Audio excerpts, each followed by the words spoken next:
ਸਤਿ ਸ਼੍ਰੀ ਅਕਾਲ। ਤੁਸੀਂ ਜੁੜੇ ਹੋਏ ਹੋ ਪੰਜਾਬੀ ਰੇਡੀਓ USA ਦੇ ਨਾਲ ਤੇ ਮੈਂ ਹਾਂ ਪ੍ਰਵੀਨ ਸ਼ਰਮਾ ਲੈ ਕੇ ਹਾਜ਼ਰ ਹਾਂ ਪ੍ਰੋਗਰਾਮ ਸਾਂਝੀ ਸਾਥ ਦੇ ਅੱਜ ਦੇ ਇਸ ਪ੍ਰੋਗਰਾਮ ਦੇ ਵਿੱਚ ਆਪਾਂ ਗੱਲਬਾਤ ਕਰਾਂਗੇ ਟਰੱਕਿੰਗ ਇੰਡਸਟਰੀ ਦੇ ਬਾਰੇ, ਕੀ ਕੁਝ ਵਾਪਰ ਰਿਹਾ, ਸਮੋਕ ਕੀ ਹੈ, ਕਿਉਂਕਿ ਅੱਜ ਦਾ ਇਹ ਪ੍ਰੋਗਰਾਮ ਆਪਣਾ ਟਰੱਕਿੰਗ ਸਪੈਸ਼ਲ ਹੈ ਤੇ ਇਸ ਪ੍ਰੋਗਰਾਮ ਦੇ ਵਿੱਚ ਕਈ ਅਹਿਮ ਤੇ ਕਈ ਖਾਸ ਜਾਣਕਾਰੀਆਂ ਲੈ ਕੇ ਜੁੜਦੇ ਨੇ ਰਜਿੰਦਰ ਸਿੰਘ ਟਾਂਡਾ ਜੀ, ਗਲੋਬਲ ਟਰੱਕ ਪਰਮਿਟਸ ਲੈਥਰੋਪ ਤੋਂ।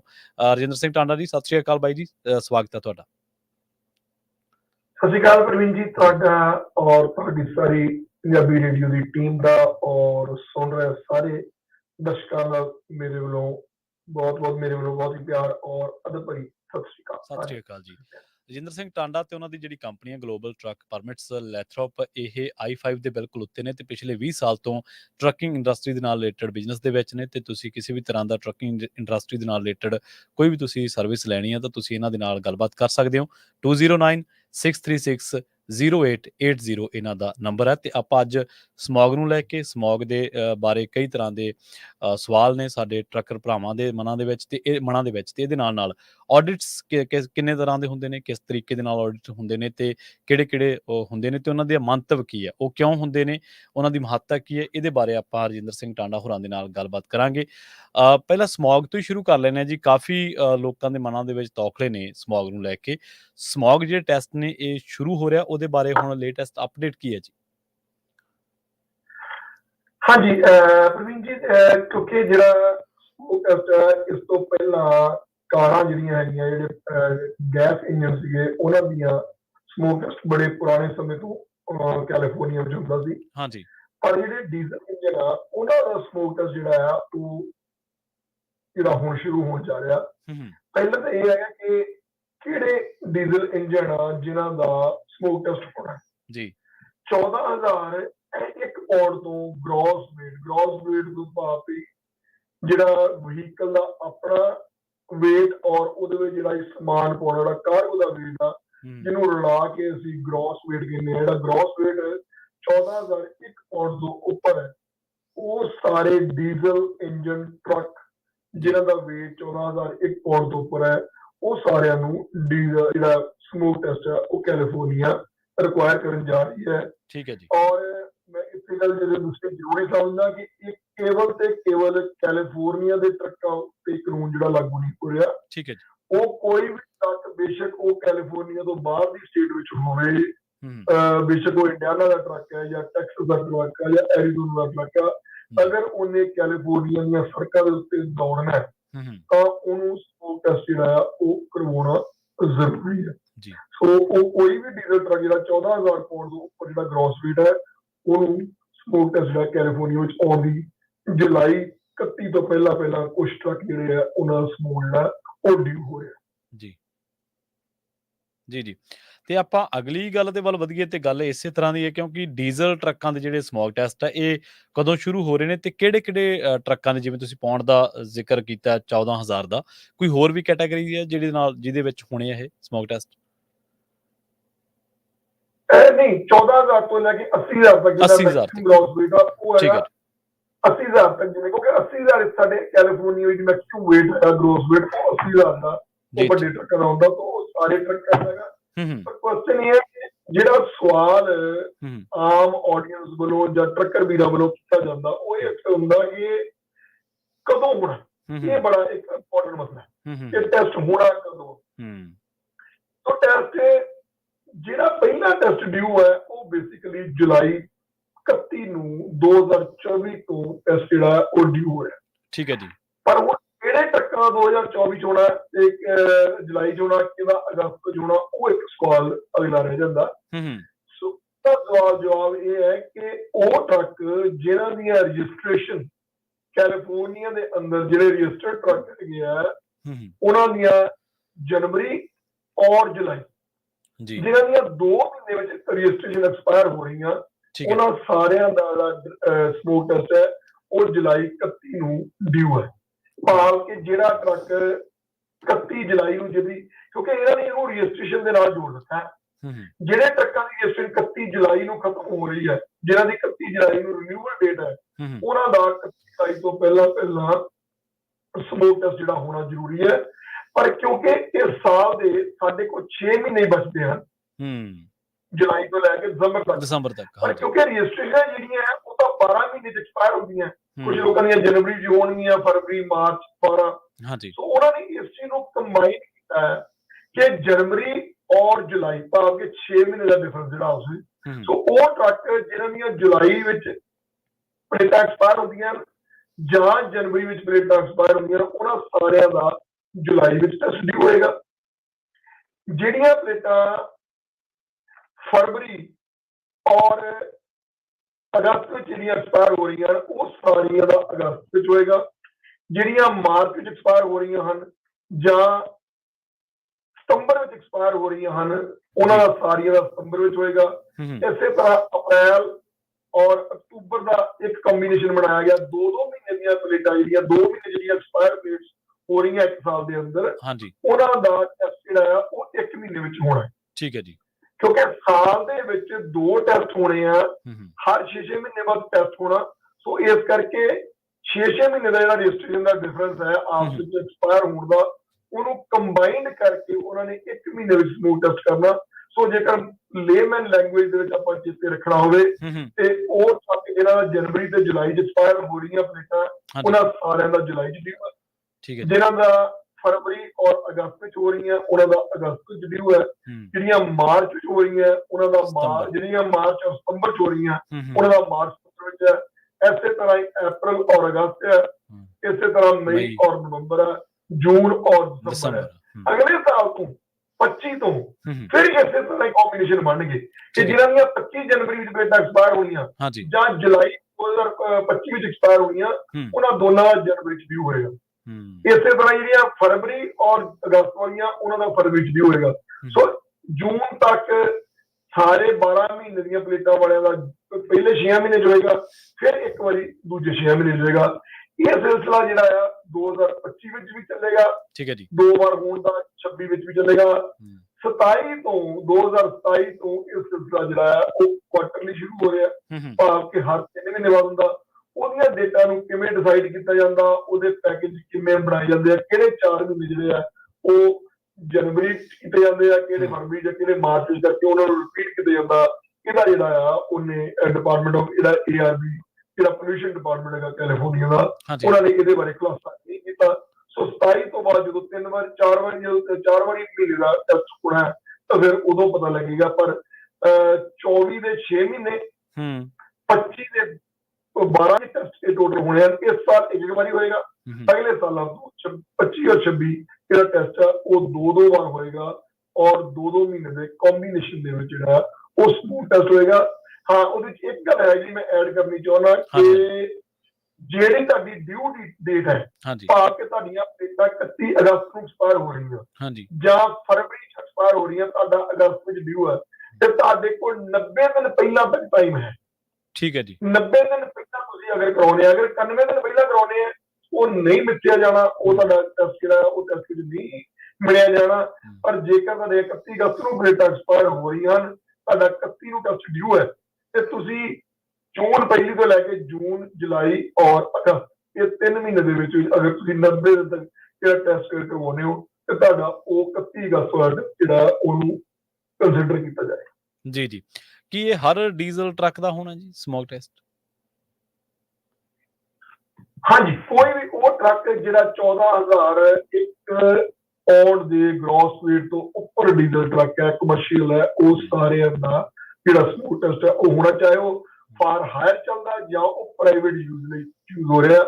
ਦੋਨਾਂ ਦੇ ਕੇਸਾਂ ਵਿੱਚ ਕੋਈ ਵੀ ਉਹ ਟਰੱਕ ਜਿਹੜਾ ਰੋਡ ਦੇ ਉੱਤੇ 14,000 ਪੌਂਡ ਤੋਂ ਟੋਟਲ weight ਗ੍ਰੋਸ weight ਵੱਧ ਲੈ ਕੇ ਜਾਏਗਾ, ਉਹਦੇ ਉੱਤੇ ਸਮੋਕ ਟੈਸਟ ਹੋਣਾ ਉਹ ਜ਼ਰੂਰ। ਜੀ ਜੀ। ਤੇ ਇਹ ਬੰਦੇ ਨੂੰ ਪਤਾ ਕਿਵੇਂ ਲੱਗੇਗਾ ਕਿ ਮੇਰੇ ਟਰੱਕ ਦਾ ਜਿਹੜਾ ਸਮੋਕ ਟੈਸਟ ਆ ਉਹ ਹੋਣ ਵਾਲਾ ਹੈ? ਕਿੱਥੇ ਹੋਣਗੇ ਇਹ? ਕੋਈ ਲੋਕੇਸ਼ਨ ਵੀ ਹੈ? ਹਾਂਜੀ, ਇਹਦੇ ਵਿੱਚ ਹੈਗਾ ਕਿ ਇੱਕ ਜਿਹੜੀ ARB ਡਿਪਾਰਟਮੈਂਟ ਦੀ ਸਾਈਟ ਹੈਗੀ ਹੈ, ਉਹਦੇ ਉੱਤੇ ਜਾ ਕੇ ਤੁਸੀਂ ਸਮੋਕ ਚੈਕਿੰਗ ਲੋਕੇਸ਼ਨ ਜਿਹੜੀ ਹੈ ਉਹ ਚੈੱਕ ਕਰ ਸਕਦੇ ਹੋ। ਉਹਦੇ ਵਿੱਚ ਹਰ ਸਿਟੀ ਦੇ ਹਿਸਾਬ ਦੇ ਨਾਲ ਉਹਨਾਂ ਨੇ ਜਿਹੜੇ ਹੈਗੇ ਆ, ਉਹਨਾਂ ਨੇ ਆਪਣੀਆਂ ਅਪਰੂਵਡ ਸਟੇਸ਼ਨ ਹੈਗੇ ਆ, ਉਹਨਾਂ ਨੇ ਪਾਏ ਆ। ਹਾਲੇ ਘੱਟ ਆ, ਆਉਣ ਵਾਲੇ ਸਮੇਂ ਦੇ ਵਿੱਚ ਕਾਫੀ ਜ਼ਿਆਦਾ ਹੋਣਗੇ, ਕਿਉਂਕਿ ਕਿਉਂਕਿ ਅਜੇ ਇਹਦੀ ਲੋੜ ਨਹੀਂ ਸੀ, ਕਿਉਂਕਿ ਜੁਲਾਈ 'ਚ ਸਟਾਰਟ ਹੋ ਰਿਹਾ, ਇਸ ਕਰਕੇ ਬਹੁਤ ਜ਼ਿਆਦਾ ਤੁਹਾਨੂੰ ਲਿਸਟ ਉੱਥੇ ਨਹੀਂ ਮਿਲੇਗੀ, ਪਰ ਆਸ ਹੈ ਕਿ ਜੁਲਾਈ ਤੱਕ ਜਦ ਤੱਕ ਐਕਚੁਅਲ ਡਿਊ ਹੋਣਾ ਉਦੋਂ ਤੱਕ ਲਿਸਟ ਜਿਹੜੀ ਉਹ ਕਾਫੀ ਲੰਬੀ ਹੋਣੀ ਆ।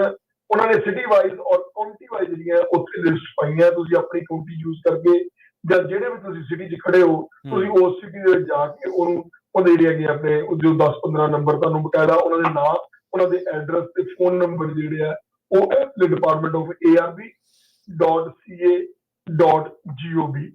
Air Resources Board ARB.ca.gov ਤੇ ਜਾ ਕੇ ਤੁਸੀਂ ਡੀਜ਼ਲ ਚੈੱਕ ਜਿਹੜੀਆਂ ਹੈਗੀਆਂ ਸਮੋਕ ਸਟੇਸ਼ਨ ਉਹਨਾਂ ਨੂੰ ਅਗਰ ਤੁਸੀਂ ਟਾਈਪ ਕਰਦੇ ਹੋ ਜਾਂ ਇੱਥੋਂ ਤੱਕ ਤੁਸੀਂ ਗੂਗਲ ਵਿੱਚ ਜਾ ਕੇ ਵੀ ਚੈੱਕ ਕਰਦੇ ਹੋ ਤੇ ਤੁਹਾਨੂੰ ਜਿਹੜੀ ਉਹ ਲਿਸਟ ਸਾਹਮਣੇ ਆਉਂਦੀ ਹੈ।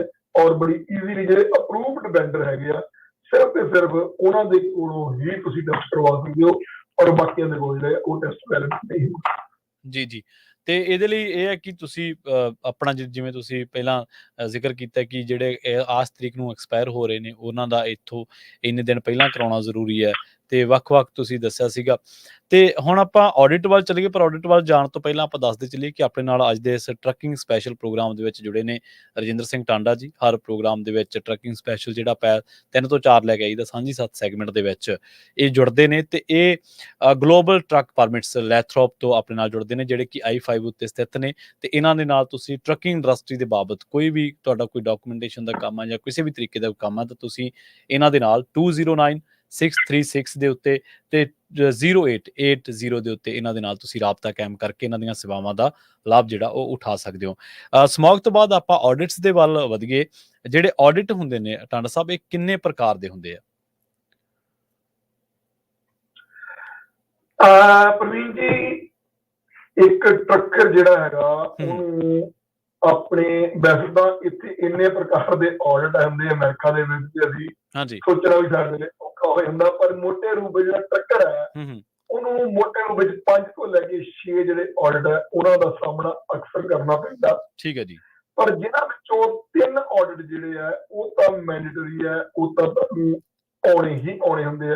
ਠੀਕ ਹੈ ਜੀ। ਜਿਹੜੇ ਉਸ ਤੋਂ ਇਲਾਵਾ 3-4 ਆਡਿਟ ਹੈ ਉਹ ਕਹਿ ਲਓਗੇ ਜਿੱਦਾਂ ਅਸੀਂ ਕਹਿੰਦੇ ਹਾਂ ਕਿ ਕੋਈ ਅਸੀਂ ਵੱਡੀ ਗਲਤੀ ਕਰੀਏ ਤੇ ਸਾਡਾ ਅਕਾਊਂਟ ਅਗਰ ਫਲੈਗ ਹੋ ਜਾਂਦਾ ਉਹਨਾਂ ਦੇ ਸਿਸਟਮ ਦੇ ਤੇ ਤਾਂ ਆ ਸਕਦਾ, ਜਾਂ ਰੈਂਡਮਲੀ ਵੀ ਜਿਹੜੀ ਸਟੇਟ ਹੈਗੀ ਆ ਜਾਂ ਫੈਡਰਲ ਹੈ ਉਹ ਆਪਣੇ ਕੋਈ ਵੀ ਜਿਹੜੇ ਜਿੱਥੇ ਆਡਿਟ ਹੋ ਸਕਦਾ ਉਹਦਾ 2 ਜਾਂ 3% ਜਿਹੜਾ ਜਾਂ 4% ਉਹ ਰੈਂਡਮਲੀ ਵੀ ਚੂਜ਼ ਕਰਦੇ ਆ ਆਡਿਟ ਕਰਨ ਵਾਸਤੇ। ਅਸੀਂ ਉਹ 'ਚ ਵੀ ਆ ਸਕਦੇ ਹਾਂ, ਪਰ ਜੇਕਰ ਤੁਸੀਂ ਕੋਈ ਗਲਤੀ ਐਸੀ ਕਰਦੇ ਹੋ, ਕੋਈ ਕਿਸੇ ਵੀ ਚੀਜ਼ ਫਾਈਲਿੰਗ ਕਰਨ ਵਿੱਚ ਗਲਤੀ ਕਰਦੇ ਹੋ ਤਾਂ ਉਹਦੇ ਵਿੱਚ ਬਕਾਇਦਾ ਤੁਹਾਡਾ ਜਿਹੜਾ ਨਾਂ ਆ ਉਹ ਪਿਕ ਹੋ ਸਕਦਾ। ਮੈਂਡੇਟਰੀ ਆਡਿਟ ਹਨ, ਆਪਾਂ ਪਹਿਲਾਂ ਉਹਨਾਂ ਦੀ ਗੱਲ ਕਰੀਏ। ਜਦੋਂ ਅਸੀਂ ਟਰੱਕਿੰਗ ਕੰਪਨੀ ਖੋਲਦੇ ਹਾਂ ਪਹਿਲਾਂ 4-5 ਕਰਾ ਦਿੰਦਾ, ਉਸ ਤੋਂ ਬਾਅਦ ਆਪਾਂ ਕੱਲੇ ਦੇ ਬਾਰੇ ਚਰਚਾ ਕਰ ਲਾਂਗੇ। ਸਭ ਤੋਂ ਪਹਿਲਾਂ ਆਡਿਟ ਟਰੱਕਰ ਨੂੰ ਫੇਸ ਕਰਨਾ ਪੈਂਦਾ ਟਰੱਕਿੰਗ ਕੰਪਨੀ ਖੋਲਦੇ ਆਂ ਉਹਨੂੰ ਕਹਿੰਦੇ ਸੀ ਨਿਊ ਐਂਟਰੈਂਟ ਸੇਫਟੀ ਆਡਿਟ। ਠੀਕ ਹੈ ਜੀ। ਇਹ ਪਹਿਲਾ ਆਡਿਟ ਹੁੰਦਾ। ਉਸ ਤੋਂ ਬਾਅਦ ਅਸੀਂ ਅਗਲਾ ਜਿਹੜਾ ਆਡਿਟ ਅਕਸਰ ਸਾਨੂੰ ਫੇਸ ਕਰਨਾ ਪੈਂਦਾ 2 ਸਾਲ ਬਾਅਦ, ਉਹਨੂੰ ਅਸੀਂ ਬਿਟ ਇੰਸਪੈਕਸ਼ਨ ਕਹਿੰਦੇ ਆ, ਜਿਹੜਾ ਕਿ ਕੈਲੀਫੋਰਨੀਆ ਹਾਈਵੇ ਪੈਟਰੋਲ ਵੱਲੋਂ ਕੀਤਾ ਜਾਂਦਾ। ਉਸ ਤੋਂ ਅਲੱਗੇ ਫੈਡਰਲ ਦਾ ਜਿਹੜਾ ਰੈਗੂਲਰ ਆਡਿਟ ਹੈਗਾ ਉਹ ਨਿਕਲ ਸਕਦਾ। ਉਸ ਤੋਂ ਬਾਅਦ ਜਿਹੜਾ ਕਦੀ ਔਰ ਰੇਅਰ ਹੁੰਦਾ ਆ ਉਹ ਪਰ ਆਉਂਦਾ ਮਤਲਬ 4 ਤੋਂ 5% ਜਿਹੜੇ ਟਰੱਕਰ ਆ ਉਹਨਾਂ ਨੂੰ ਫੇਸ ਕਰਨਾ ਪੈਂਦਾ। ਉਹ ਆਡਿਟ ਇਫਟਾ ਦਾ ਆਡਿਟ ਹੈ ਤੇ ਕੀ ਹੁੰਦਾ ਇਹਦੇ ਬਾਰੇ ਆਪਾਂ ਪੂਰਾ ਵਿਸਤਾਰ ਨਾਲ ਗੱਲ ਕਰਾਂਗੇ। ਉਸ ਤੋਂ ਅਗਲਾ ਜਿਹੜਾ ਸਾਡਾ ਆਡਿਟ ਹੈ ਉਹ IRP ਪਲੇਟਸ, ਜਿਹੜੀਆਂ DMV ਦੀਆਂ IRP ਪਲੇਟਸ ਜਿਹਨੂੰ ਅਸੀਂ ਅਪੋਰਸ਼ਨ ਪਲੇਟ ਕਹਿੰਦੇ ਆ, ਉਹਦਾ ਆਡਿਟ। ਠੀਕ ਹੈ ਜੀ। ਉਸ ਤੋਂ ਬਾਅਦ ਸਾਡਾ ਇੱਕ ਟੈਕਸ ਐਗਜ਼ੈਂਪਸ਼ਨ ਜਿਹੜਾ ਹੈ ਟ੍ਰੇਲਰ ਟੈਕਸ ਐਗਜ਼ੈਂਪਸ਼ਨ ਜਿਹੜੀ ਹੈ ਉਹਦੇ ਉੱਤੇ ਵੀ ਆਡਿਟ ਆ ਸਕਦਾ। 6ਵਾਂ ਆਡਿਟ। 7ਵਾਂ ਆਡਿਟ ਜਿਹੜਾ ਆ ਉਹ ਓਰੇਗਨ ਦਾ ਆਡਿਟ। ਇਸ ਤੋਂ ਇਲਾਵਾ ਨਿਊ ਮੈਕਸੀਕੋ ਵੀ ਆਡਿਟ ਹੁੰਦਾ, ਪਰ ਉਹ ਬਹੁਤ ਰੇਅਰ ਚਾਂਸ ਹੁੰਦੇ ਆ ਸਕਦਾ ਆਡਿਟ, ਪਰ ਅਸੀਂ ਉਹਦੇ ਬਾਰੇ ਬਹੁਤ ਡਿਟੇਲ ਦੀ ਗੱਲ ਨਹੀਂ ਕਰਾਂਗੇ ਕਿਉਂਕਿ ਅਸੀਂ ਕਿਤੇ 2-4 ਸਾਲ ਇੱਕ ਦਾ ਆਡਿਟ ਦੇਖਦੇ ਹਾਂ। ਨਿਊਯਾਰਕ ਦਾ ਆਡਿਟ ਆ ਸਕਦਾ, ਇਨਕਮ ਟੈਕਸ ਦਾ ਆਡਿਟ ਜਿਹੜੀ ਰੈਗੂਲਰ ਟੈਕਸ ਰਿਟਰਨ ਭਰਦੇ ਆ ਉਹਦਾ ਆਡਿਟ ਆ ਸਕਦਾ, ਪਰ ਉਹ ਬਹੁਤ ਰੇਅਰ ਕੇਸਿਸ ਵਿੱਚ ਆਉਂਦੇ ਆ, ਇਸ ਕਰਕੇ ਆਪਾਂ ਉਹਦੇ ਬਾਰੇ ਗੱਲ ਨਹੀਂ ਕਰਾਂਗੇ। ਪਰ ਜਿਹੜੇ ਪਹਿਲੇ 3 ਜਿਹੜੇ ਟਾਂਡਾ ਸਾਹਿਬ, ਮੈਂ ਮਾਫ ਕਰਨਾ, ਮੈਂ ਤੁਹਾਨੂੰ ਰੋਕੂੰਗਾ, ਜਿਹੜੇ ਰੇਅਰ ਆਉਂਦੇ ਨੇ ਤੁਸੀਂ ਕਿਹਾ ਜਿਨ੍ਹਾਂ ਦੇ ਨਾਲ ਆਪਣਾ ਘੱਟ ਵਾਹ ਪੈਂਦਾ, ਇਹ ਕਿੰਨਾ ਹਾਲਾਤਾਂ ਦੇ ਵਿੱਚ ਆਉਂਦੇ? ਮਾੜੀ ਜੀ ਜਾਣਕਾਰੀ ਇਹਦੇ ਬਾਰੇ ਦੇ ਸਕੋ ਤਾਂ। ਪਹਿਲਾਂ ਆਪਾਂ ਆਡਿਟ ਦੀ ਬਾਤ ਕਰਦੇ ਹਾਂ। ਓਰੇਗਨ ਔਰ ਜਿਹੜਾ ਨਿਊ ਮੈਕਸੀਕੋ ਆਡਿਟ ਆ ਉਹ ਅਕਸਰ ਜੇ ਤੁਸੀਂ ਮਾਈਲੇਜ ਭਰਨ ਲੱਗਿਆ ਕਿਸੇ ਕਿਸਮ ਦੀ ਹੇਰਾਫੇਰੀ ਕਰਦੇ ਹੋ ਜਾਂ ਗਲਤੀ ਨਾਲ ਤੁਸੀਂ ਕੋਈ ਗਲਤ ਮਾਈਲੇਜ ਭਰ ਲੈਂਦੇ ਹੋ ਤਾਂ ਫਿਰ ਆਡਿਟ ਜਿਹੜਾ ਆਉਣਾ ਜਿਹੜਾ ਲਾਜ਼ਮੀ ਆ। ਮੈਂ ਜਿਹੜੇ ਟੂਕ ਮਾਤਰ ਜੀ ਗੱਲ ਇਹਨਾਂ ਦੇ ਆਡਿਟ ਵੇਲੇ ਕਰਦੇ ਆ ਕਰਾਂਗੇ। ਸੋ ਪਹਿਲਾ ਆਡਿਟ ਜਿਹੜਾ ਆ ਉੱਥੇ ਆਪਾਂ ਆਈਏ ਤੇ ਇਹਨੂੰ ਕਹਿੰਦੇ ਨਿਊ ਇੰਟਰੈਂਟ ਸੇਫਟੀ ਪ੍ਰੋਗਰਾਮ। ਠੀਕ ਹੈ, ਇਹ ਫੈਡਰਲ ਮੋਟਰ ਕੈਰੀਅਰ ਦਾ ਆਡਿਟ ਦਾ ਜਿਹਨੂੰ ਅਸੀਂ ਡਿਪਾਰਟਮੈਂਟ ਆਫ ਟਰਾਂਸਪੋਰਟੇਸ਼ਨ ਕਹਿੰਦੇ ਆ। ਕੋਈ ਵੀ ਕੰਪਨੀ ਜਦੋਂ ਪਹਿਲੀ ਵਾਰ ਰਜਿਸਟਰ ਹੋ ਕੇ ਐਕਟਿਵ ਹੁੰਦੀ ਹੈ, ਜਦੋਂ ਉਹਨਾਂ ਦੀ ਐਮਸੀ ਅਥਾਰਟੀ ਜਾਂ ਡੀਓਟੀ ਅਥਾਰਟੀ ਐਕਟਿਵ ਹੁੰਦੀ ਹੈ ਤੇ ਉਹਦਾ ਆਡਿਟ ਜਿਹੜਾ ਆ ਇਹ ਨਿਊ ਇੰਟਰਨੈਟ ਸੇਫਟੀ ਪ੍ਰੋਗਰਾਮ ਦੇ ਅੰਦਰ ਨਿਕਲਦਾ ਹੈ। ਜਿਵੇਂ ਪੰਜਾਬ ਦੇ ਵਿੱਚ ਜਦੋਂ ਟੀਚਰ ਹਾਇਰ ਹੁੰਦੇ ਆ ਜਾਂ ਗਵਰਨਮੈਂਟ ਕੋਈ ਬੰਦਾ ਕੋ ਹਾਇਰ ਕਰਦੀ ਆ ਤੇ ਅਸੀਂ ਕਹਿੰਦੇ ਐਡਹੌਕ ਤੇ ਆ ਬੰਦਾ, ਜਾਂ ਅਸੀਂ ਕਹਿੰਦੇ ਨੇ ਟੈਂਪਰੇਰੀ ਹੈ ਬੰਦਾ, ਜਾਂ ਅਸੀਂ ਕਹਿੰਦੇ ਨੇ ਕਿ ਪ੍ਰੋਬੇਸ਼ਨ ਤੇ ਹੈ ਬੰਦਾ, ਸਾਲ ਇੱਕ ਵਾਸਤੇ 2 ਸਾਲ ਦੀ ਪ੍ਰੋਬੇਸ਼ਨ ਹੈ, ਉਸ ਤੋਂ ਬਾਅਦ ਇਹਦੀ ਜੌਬ ਜਿਹੜੀ ਰੈਗੂਲਰ ਹੋਣੀ ਹੈ। ਬਿਲਕੁਲ ਉਸੇ ਤਰ੍ਹਾਂ ਦੇ ਉੱਤੇ ਜਿਹੜਾ ਡੀਓਟੀ ਡਿਪਾਰਟਮੈਂਟ ਜਦੋਂ ਤੁਹਾਨੂੰ ਡਿਪਾਰਟਮੈਂਟ ਆਫ ਟਰਾਂਸਪੋਰਟੇਸ਼ਨ ਡੀਓਟੀ ਔਰ ਐਮਸੀ ਨੰਬਰ ਜਦੋਂ ਇਸ਼ੂ ਕਰਦਾ ਹੈ ਤਾਂ ਉਹ ਪਹਿਲਾ ਜਿਹੜਾ ਪਹਿਲੇ 18 ਮਹੀਨੇ ਤੁਹਾਨੂੰ ਉਹ ਨਿਊ ਇੰਟਰੈਂਟ ਦਾ ਜਿਹੜਾ ਹੈਗਾ ਉਹ ਦਰਜਾ ਦਿੰਦਾ ਹੈ ਕਿ ਭਾਵ ਤੁਸੀਂ ਇਸ ਇੰਡਸਟਰੀ ਵਿੱਚ ਨਵੇਂ ਹੋ। ਜਿਹੜਾ ਬੰਦਾ ਨਵਾਂ ਹੈ ਨਿਊ ਇੰਟਰੈਂਟ ਆ ਉਹਦਾ ਇੱਕ ਆਡਿਟ ਉਸ 18 ਮਹੀਨੇ ਚ ਹੋਣਾ ਮੈਂਡੇਟਰੀ ਹੈ। ਅਗਰ ਉਹ 18 ਮਹੀਨੇ ਚ ਆਡਿਟ ਨਹੀਂ ਹੁੰਦਾ ਤੇ ਤੁਹਾਨੂੰ ਨਿਊ ਇੰਟਰੈਂਟ ਪ੍ਰੋਗਰਾਮ ਦੇ ਵਿੱਚੋਂ ਰੈਗੂਲਰ ਦੇ ਵਿੱਚ ਨਹੀਂ ਪਾਇਆ ਜਾਂਦਾ, ਭਾਵ ਕਿ ਤੁਹਾਨੂੰ ਨਿਊ ਇੰਟਰੈਂਟ ਚੋਂ ਐਗਜ਼ਿਟ ਨਹੀਂ ਤੁਸੀਂ ਕਰ ਸਕਦੇ। ਆਟੋਮੈਟਿਕਲੀ 18 ਮਹੀਨੇ ਪੂਰੇ ਹੋਣ ਤੋਂ ਤੁਸੀਂ ਕਰ ਜਾਂਦੇ ਹੋ, ਪਰ ਸ਼ਰਤ ਇਹ ਕਿ ਤੁਹਾਡਾ ਡੀਓਟੀ ਆਡਿਟ ਹੋਇਆ ਹੋਣਾ ਚਾਹੀਦਾ। ਐਸਾ ਨਹੀਂ ਕਿ ਤੁਹਾਨੂੰ ਆਪ ਕਾਲ ਕਰੀ ਕਰਾਉਣਾ ਪੈਂਦਾ, ਇਹ ਡੀਓਟੀ ਦੀ ਡਿਊਟੀ ਹੈ। 100% ਕੋਈ ਵੀ ਨਿਊ ਇੰਟਰਨ ਜਿਹੜਾ ਉਹਦਾ 18 ਮਹੀਨੇ ਚ ਆਡਿਟ ਜਿਹੜਾ ਉਹ ਆਉਣਾ ਹੀ ਆਉਣਾ। ਅਕਸਰ ਇਹ ਪਹਿਲੇ 90 ਤੋਂ ਲੈ ਕੇ 180 ਦਿਨ ਦੇ ਵਿੱਚ ਆ ਜਾਂਦਾ, ਬਹੁਤ ਜ਼ਿਆਦਾ ਲੇਟ ਨਹੀਂ ਹੁੰਦਾ। ਮੈਂ ਸ਼ਾਇਦ ਹੀ ਆਪਣੇ 20 ਸਾਲ ਦੇ ਤਜਰਬੇ ਵਿੱਚ ਕਦੀ 1 ਸਾਲ ਤੋਂ ਉੱਪਰ ਇਹਨੂੰ ਗਿਆ ਦੇਖਿਆ ਹੋਵੇ, ਪਰ ਅਕਸਰ ਪਹਿਲੇ 90 ਦਿਨ ਵਿੱਚ ਹੀ 50% ਲੋਕਾਂ ਦਾ ਪਹਿਲੇ 90 ਦਿਨ ਚ ਆ ਜਾਂਦਾ, ਕਿਉਂਕਿ ਉਸ ਏਰੀਆ ਦਾ ਪੁਲਿਸ ਅਫਸਰ ਕਿੰਨਾ ਕੁ ਬਿਜ਼ੀ ਹੈ ਉਹ ਤੇ ਡਿਪੈਂਡ ਕਰਦਾ। 6 ਮਹੀਨੇ ਦੇ ਵਿੱਚ 80% ਜਿਹੜੇ ਆ ਉਹ ਕਵਰ ਹੋ ਜਾਂਦੇ, ਬਾਕੀ 20% ਲੋਕ ਜਿਹੜੇ ਆ ਉਹ ਤੁਹਾਡੇ ਕਹਿ ਲਓਗੇ ਅਗਲੇ 6 ਮਹੀਨੇ ਵਿੱਚ ਕਵਰ ਹੋ ਜਾਂਦੇ। ਨਿਊ ਇੰਟਰੈਂਟ ਪ੍ਰੋਗਰਾਮ ਜਿਹੜਾ ਅੱਗੇ ਅੱਜ ਤੋਂ ਕੋਵਿਡ ਤੋਂ ਪਹਿਲਾਂ ਜਿਹੜਾ ਇਹ ਇਨ ਪਰਸਨ ਹੁੰਦਾ ਸੀ, ਆਫਿਸਰ ਤੁਹਾਡੇ ਯਾਰਡ ਦੇ ਵਿੱਚ ਤੁਹਾਡੇ ਆਫਿਸ ਆਇਆ ਕਰਦਾ ਸੀ। ਅੱਜ ਕੱਲ੍ਹ ਇਹਦਾ ਚਲਨ ਜਿਹੜਾ ਉਹ ਬੰਦ ਹੋ ਚੁੱਕਾ ਹੈ। ਨਿਊ ਇੰਟਰੈਂਟ ਦੇ ਵਿੱਚ ਹੁਣ ਤੁਹਾਡੇ ਉਹ ਬਕਾਇਦਾ ਇੱਕ ਲਿੰਕ ਭੇਜਦੇ ਆ, ਜਿਸ ਲਿੰਕ ਦੇ ਉੱਤੇ ਤੁਸੀਂ ਸਾਰਾ ਪੇਪਰ ਵਰਕ ਜਿਹੜਾ ਆ ਉਹ ਸਬਮਿਟ ਕਰਨਾ। ਔਰ ਮੈਂ ਗੱਲ ਬਹੁਤ ਜ਼ਰੂਰੀ, ਜਿੰਨੇ ਵੀ ਸਰੋਤੇ ਇਸ ਸ਼ੋਅ ਨੂੰ ਸੁਣ ਰਹੇ ਆ, ਮੈਂ ਜਿਹੜੇ ਸਰੋਤੇ ਸੁਣ ਰਹੇ ਮੈਂ ਉਹਨਾਂ ਨੂੰ ਇੱਕ ਗੱਲ ਬਹੁਤ ਜ਼ਰੂਰੀ ਕਹਿਣੀ ਚਾਹੁੰਦਾ ਕਿ ਡੀਓਟੀ ਜਿਹੜੀ ਹੈ ਉਹ ਤੁਹਾਨੂੰ ਪਹਿਲਾਂ ਕਾਲ ਕਰਦੀ ਹੈ, ਆਫਿਸਰ ਬਕਾਇਦਾ ਕਾਲ ਕਰਦਾ, ਪਰ ਕਿਉਂਕਿ ਅੱਜ ਕੱਲ ਕਾਲ ਦਾ ਜਿਹੜਾ ਚਲਨ ਆ ਆਪਣਾ ਜਿਹੜਾ ਤੁਹਾਡੀਆਂ ਫੇਕ ਕਾਲ ਬਹੁਤ ਆਉਣ ਲੱਗ ਪਈਆਂ ਤੇ ਅਕਸਰ ਸਾਡੇ ਮੁੰਡੇ ਜਿਹੜੇ ਯੰਗ ਮੁੰਡੇ ਆ ਉਹ ਇਹਨੂੰ ਫੇਕ ਕਾਲ ਸਮਝ ਕੇ ਇਗਨੋਰ ਕਰ ਦਿੰਦੇ। ਜਦਕਿ ਬਹੁਤ ਹੀ ਖਤਰਨਾਕ ਗੱਲ ਹੈ, ਕਿਉਂਕਿ ਇਹਦੇ ਵਿੱਚ ਤੁਹਾਨੂੰ ਸਿਰਫ 20 ਦਿਨ ਦਾ ਟਾਈਮ ਮਿਲਦਾ। ਇਹ ਕਾਲ ਹੀ ਕਰਦੇ ਆ ਜਾਂ ਕੋਈ ਜੀਮੇਲ ਤੇ ਜਾਂ ਕੋਈ ਮੇਲ ਤੇ ਵੀ ਕੰਟੈਕਟ ਕਰਦੇ? ਬਿਲਕੁਲ, ਜਦੋਂ ਤੁਸੀਂ ਡੀਓਟੀ ਆਪਣੀ ਅਪਲਾਈ ਕਰਦੇ ਹੋ ਤੇ ਤੁਹਾਨੂੰ ਉਹਦੇ ਵਿੱਚ ਆਪਣੀ ਕੁਐਸਚਨ ਪੁੱਛਿਆ ਜਾਂਦਾ ਵੀ ਅਸੀਂ ਤੁਹਾਨੂੰ ਕਿਵੇਂ ਅਪਰੋਚ ਕਰੀਏ। ਠੀਕ ਹੈ। ਅਗਰ ਤੁਹਾਡੇ ਏਜੰਟ ਨੇ ਉੱਤੇ ਇਕੱਲਾ ਮੇਲ ਪਾਇਆ ਕਿ ਮੇਲ ਥਰੂ ਕਰੋ ਤੁਹਾਨੂੰ ਈਮੇਲ ਆਏ, ਤੁਹਾਨੂੰ ਫੋਨ ਨਹੀਂ ਆਏਗਾ। ਠੀਕ ਹੈ ਜੀ। ਜੇਕਰ ਫੋਨ ਕਰੋ ਤੇ ਉੱਥੇ ਫੋਨ ਤੁਹਾਨੂੰ ਆਏਗਾ, ਈਮੇਲ ਵੀ ਆਏਗੀ। ਜੇਕਰ ਤੁਸੀਂ ਬੋਥ ਕੀਤਾ ਫਿਰ ਤੁਹਾਨੂੰ ਈਮੇਲ ਵੀ ਆਏਗੀ ਔਰ ਤੁਹਾਨੂੰ ਜਿਹੜਾ ਹੈਗਾ ਉਹ ਫੋਨ ਵੀ ਆਏਗਾ। ਕਿਉਂਕਿ ਆਪਾਂ ਕਿਉਂਕਿ ਆਪਾਂ ਦੇਖਦੇ ਨੇ, ਜਿਵੇਂ ਤੁਸੀਂ ਜ਼ਿਕਰ ਕੀਤਾ, ਆਪਣੀ ਆਮ ਹੀ ਆਦਤ ਆ, ਆਪਾਂ ਕੋਈ ਵੀ ਨੰਬਰ ਸੇਵ ਨਹੀਂ ਤਾਂ ਉਹਦੀ ਫਿਰ ਕਾਲ ਨੂੰ ਆਪਾਂ ਐਂਟਰਟੇਨ ਹੀ ਨਹੀਂ ਕਰਦੇ, ਆਪਾਂ ਉਹਨੂੰ ਚੱਕਦੇ ਹੀ ਨਹੀਂ। ਆਪਾਂ ਨੂੰ ਲੱਗਦਾ ਨਹੀਂਗਾ ਕਿ ਕੋਈ ਆ ਸਕਦੀ ਹੈ, ਕਈ ਵਾਰੀ ਬੰਦੇ ਦੇ ਖਿਆਲ 'ਚ ਵੀ ਨਹੀਂ ਹੁੰਦਾ ਇਹ ਚੀਜ਼।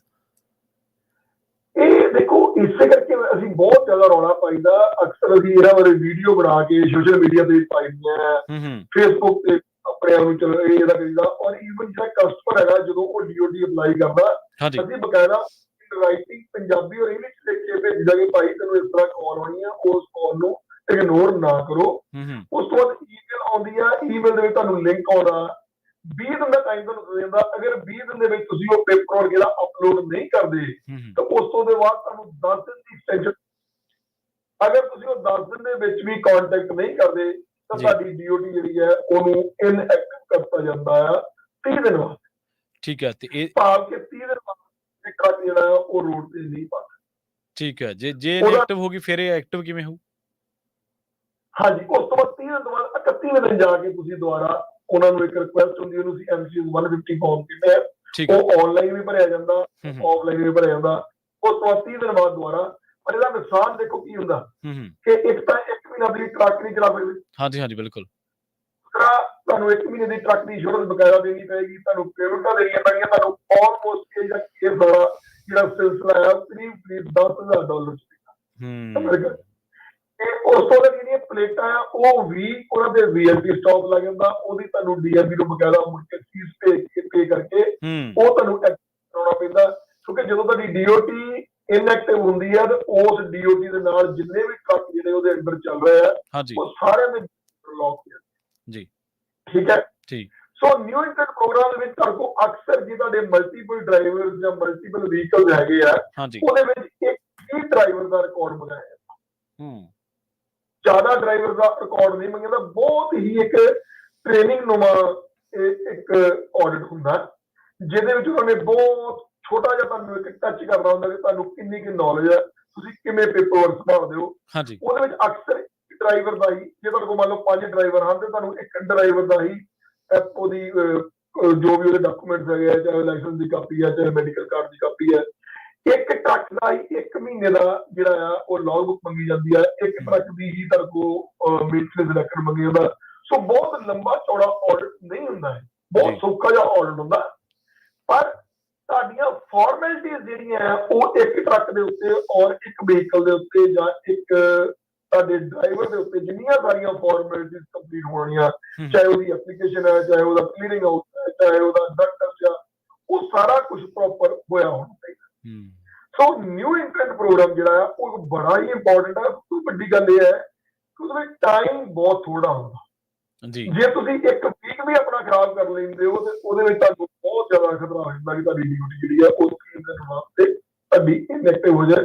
ਸੋ ਨਿਊ ਇੰਟਰਨ ਜਿਹੜਾ ਉਹਨੂੰ ਬਹੁਤ ਹੀ ਨਵੇਂ ਮੁੰਡੇ ਖਾਸ ਕਰਕੇ ਜਿਹੜੇ ਇਸ ਫੀਲਡ ਵਿੱਚ ਹਨ ਉਹਨਾਂ ਨੂੰ ਬਹੁਤ ਜ਼ਰੂਰੀ ਹੈ ਕਿ ਉਹ ਇਸ ਚੀਜ਼ ਨੂੰ ਧਿਆਨ ਰੱਖਣ, ਆਪਣੀਆਂ ਈਮੇਲ ਜਿਹੜੀਆਂ ਦਿੱਤੀਆਂ ਉਹਨਾਂ ਦੇ ਉੱਤੇ ਕੋਈ ਵੀ ਅਗਰ ਈਮੇਲ ਆਉਂਦੀ ਹੈ ਤਾਂ ਉਹਨੂੰ ਪ੍ਰੋਪਰਲੀ ਵਾਚ ਕਰ। ਜੀ ਰਜਿੰਦਰ ਜੀ, ਇੱਥੇ ਆਪਾਂ ਗੱਲਬਾਤ ਦਾ ਸਿਲਸਿਲਾ ਜਿਹੜਾ ਉਹ ਰੋਕਾਂਗੇ ਇੱਕ ਬ੍ਰੇਕ ਦੇ ਲਈ, ਤੇ ਬ੍ਰੇਕ ਤੋਂ ਪਾਰ ਆਪਾਂ ਜਿਹੜੇ ਬਾਕੀ ਦੇ ਜਿਹੜੇ ਤੁਸੀਂ ਆਡਿਟ ਦੱਸਿਆ, ਚਾਹੇ ਉਹ DOT ਹੋਵੇ, ਚਾਹੇ ਉਹ ਬਿਟ ਹੋਵੇ, ਚਾਹੇ ਉਹ DMV ਦਾ IRP ਦਾ ਹੋਵੇ, ਚਾਹੇ ਉਹ IFTA ਵਾਲਾ ਹੋਵੇ, ਚਾਹੇ ਉਹ ਜਿੰਨੇ ਵੀ ਪ੍ਰਕਾਰ ਦੇ ਆਡਿਟ ਨੇ, ਤੇ ਨਾਲ ਆਪਾਂ ਇਹ ਵੀ ਚਰਚਾ ਜ਼ਰੂਰ ਕਰਾਂਗੇ ਕਿ ਇਹ ਆਡਿਟ ਹੁੰਦੇ ਕਿਉਂ, ਇਹਨਾਂ ਦੀ ਮਹੱਤਤਾ ਕੀ ਹੈ, ਇਹਨਾਂ ਦੀ ਇੰਪੋਰਟੈਂਸ ਕੀ ਹੈ। ਸੋ ਆਪਾਂ ਇੱਕ ਬ੍ਰੇਕ ਦੇ ਲਈ ਰੋਕਦੇ ਹਾਂ, ਬ੍ਰੇਕ ਤੋਂ ਪਾਰ ਇਹਨਾਂ ਮਸਲਿਆਂ ਨੂੰ ਲੈ ਕੇ ਚਰਚਾ ਜਾਰੀ ਰਹੇਗੀ।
ਬ੍ਰੇਕ ਤੋਂ ਬਾਅਦ ਇੱਕ ਵਾਰ ਮੁੜ ਤੋਂ ਤੁਹਾਡਾ ਸਾਰਿਆਂ ਦਾ ਸਵਾਗਤ ਹੈ ਪ੍ਰੋਗਰਾਮ ਸਾਂਝੀ ਸਾਥ ਦੇ ਵਿੱਚ ਤੇ ਅੱਜ ਆਪਾਂ ਟਰੱਕਿੰਗ ਸਪੈਸ਼ਲ ਇਹ ਪ੍ਰੋਗਰਾਮ ਕਰ ਰਹੇ ਹਾਂ ਤੇ ਇਸ ਪ੍ਰੋਗਰਾਮ ਦੇ ਵਿੱਚ ਆਪਣੇ ਨਾਲ ਜੁੜ ਚੁੱਕੇ ਨੇ ਰਜਿੰਦਰ ਸਿੰਘ ਟਾਂਡਾ ਜੀ।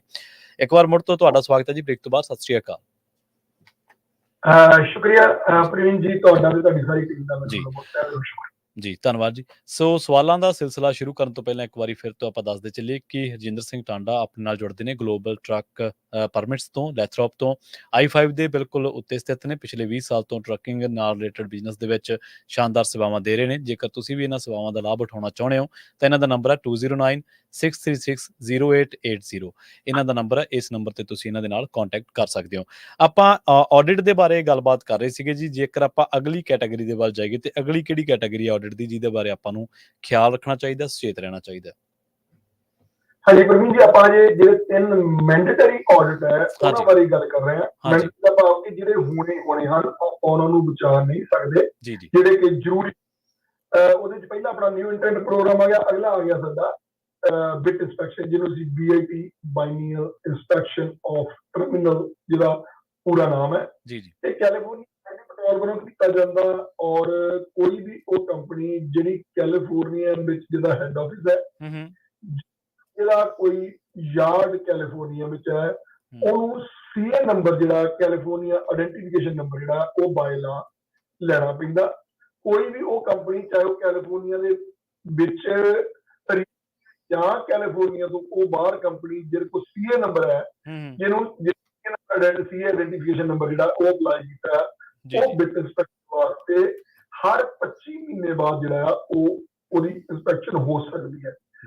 ਉਸ ਏਰੀਏ ਦੇ ਆਫਿਸਰ ਕੋਲ ਅਗਰ ਟਾਈਮ ਨਹੀਂ ਹੁੰਦਾ, ਉਹ 28 ਮਹੀਨੇ ਬਾਅਦ ਵਿੱਚ 30 ਮਹੀਨੇ ਬਾਅਦ ਉਹਦੀ ਮਰਜ਼ੀ ਹੈ, ਬਟ 25 ਮਹੀਨੇ ਬਾਅਦ ਤੁਹਾਡਾ ਅਗਰ ਤੁਹਾਡੀਆਂ ਸਾਰੀਆਂ ਰੇਟਿੰਗ ਵਗੈਰਾ ਠੀਕ ਹੈ, ਤੁਹਾਡੀਆਂ ਫੈਡਰਲ ਮੋਟਰ ਕੈਰੀਅਰ ਦੀਆਂ, ਡਿਪਾਰਟਮੈਂਟ ਟਰਾਂਸਪੋਰਟੇਸ਼ਨ ਦੀਆਂ ਜਿਹੜੀਆਂ ਰੇਟਿੰਗ ਜਿਹੜੀਆਂ ਸੇਫਟੀ ਰੇਟਿੰਗ ਹੈ, ਅਗਰ ਉਹ ਸਹੀ ਹੈ, ਉਹਦੇ ਬਾਵਜੂਦ ਵੀ 25 ਮਹੀਨੇ ਬਾਅਦ ਤੁਹਾਡਾ ਉਹ ਦਰਵਾਜ਼ਾ ਆਣ ਕੇ ਖੜਕਾ ਸਕਦੇ ਹਨ। ਉਹ ਨਾ ਆਉਣ, ਬੇਸ਼ੱਕ 3 ਸਾਲ ਨਾ ਆਉਣ, ਪਰ 25 ਮਹੀਨੇ ਬਾਅਦ ਉਹਨਾਂ ਕੋਲ ਹੈ। ਔਰ ਇਹ 90% ਕੇਸਾਂ ਵਿੱਚ 25 ਮਹੀਨੇ ਬਾਅਦ ਤੁਹਾਡੀ ਜਿਹੜਾ ਬਿਟ ਇੰਸਪੈਕਸ਼ਨ ਆ ਉਹ ਆ ਜਾਂਦੀ ਹੈ। ਅਗਰ ਇੱਕ ਵਾਰ ਤੁਸੀਂ ਪ੍ਰੋਪਰਲੀ ਪਾਸ ਕਰ ਜਾਂਦੇ ਆ ਤੇ 25 ਮਹੀਨੇ ਜਿਹੜਾ ਤੁਹਾਡਾ ਤੁਸੀਂ ਉਹ ਫ੍ਰੀ ਹੋ ਜਾਂਦੇ ਹੋ। ਜੇਕਰ ਤੁਸੀਂ ਸੇਫਟੀ ਦੇ ਵਿੱਚ ਕੋਈ ਬਹੁਤ ਜੰਪ ਨਹੀਂ ਕਰਦੇ, ਕੋਈ ਵੱਡੀਆਂ ਤੁਹਾਡਾ ਕੋਈ ਐਕਸੀਡੈਂਟ ਵੱਡੇ ਨਹੀਂ ਹੁੰਦੇ ਜਾਂ ਕੋਈ ਤੁਹਾਡੇ ਵਾਇਲੇਸ਼ਨ ਬਹੁਤ ਵੱਡੀਆਂ ਨਹੀਂ ਹੁੰਦੀਆਂ ਰੋਡ ਦੇ ਉੱਤੇ, ਤਾਂ ਤੁਹਾਡਾ ਜਿਹੜਾ ਆਡਿਟ ਹੈ ਉਹ 25 ਮਹੀਨੇ ਬਾਅਦ ਤਾਂ ਜ਼ਰੂਰ ਆ ਸਕਦਾ, ਪਰ 25 ਮਹੀਨੇ ਤੋਂ ਨੋਰਮਲੀ ਨਹੀਂ ਆਉਂਦਾ। ਇਹਦੇ ਜਿਹੜਾ ਦੂਸਰੇ ਆਡਿਟ ਨਾਲੋਂ ਕੀ ਫਰਕ ਹੈ? ਨਿਊ ਇੰਟਰੈਂਟ ਦੇ ਵਿੱਚ ਸਿਰਫ ਤੇ ਸਿਰਫ ਇੱਕ ਹੀ ਡਰਾਈਵਰ ਦਾ ਜਿਹੜਾ ਪੇਪਰ ਵਰਕ ਹੈ, ਇੱਕ ਹੀ ਵਹੀਕਲ ਦਾ ਚੂਕ ਮਾਤਰ ਤੁਹਾਨੂੰ ਕਰਦੇ ਆ ਬੰਦਾ ਨਾ ਬਾਹਰ ਨਿਕਲ ਜਾਂਦਾ, ਕਿਉਂਕਿ ਨਿਊ ਇੰਟਰੈਂਟ ਦਾ ਮਤਲਬ ਹੀ ਇਹ ਹੈ ਕਿ ਉਹਦੇ ਵਿੱਚ ਤੁਹਾਨੂੰ ਟ੍ਰੇਨਿੰਗ ਨਹੀਂ ਚਾਹੁੰਦੇ ਆ ਕਿ ਅਸੀਂ ਕਿਹੋ ਜਿਹੇ ਡਾਕੂਮੈਂਟ ਤੁਹਾਡੇ ਕੋਲ ਆਡਿਟ ਵਿੱਚ ਮੰਗਿਆ ਕਰਦੇ। ਸੋ ਉਹਦਾ ਮਕਸਦ ਹੁੰਦਾ, ਉਹਦਾ ਮਕਸਦ ਇੱਕ ਟ੍ਰੇਨਿੰਗ ਹੁੰਦਾ ਕਿ ਤੁਹਾਨੂੰ ਥੋੜਾ ਜਿਹਾ ਪਤਾ ਲੱਗ ਜਾਵੇ ਕਿ ਤੁਸੀਂ ਇਹ ਕਿਹੋ ਜਿਹੇ ਡਾਕੂਮੈਂਟ ਸੰਭਾਲ ਕੇ ਰੱਖਣੇ ਆ, ਤੇ ਤਾਂ ਕਿ ਵਾਲੇ ਟਾਈਮ ਜਿਹੜੇ ਆਡਿਟ ਹੋਣ ਤੁਸੀਂ ਉਹ ਡਾਕੂਮੈਂਟ ਪ੍ਰੋਪਰ ਸੰਭਾਲ ਕੇ ਰੱਖੋ।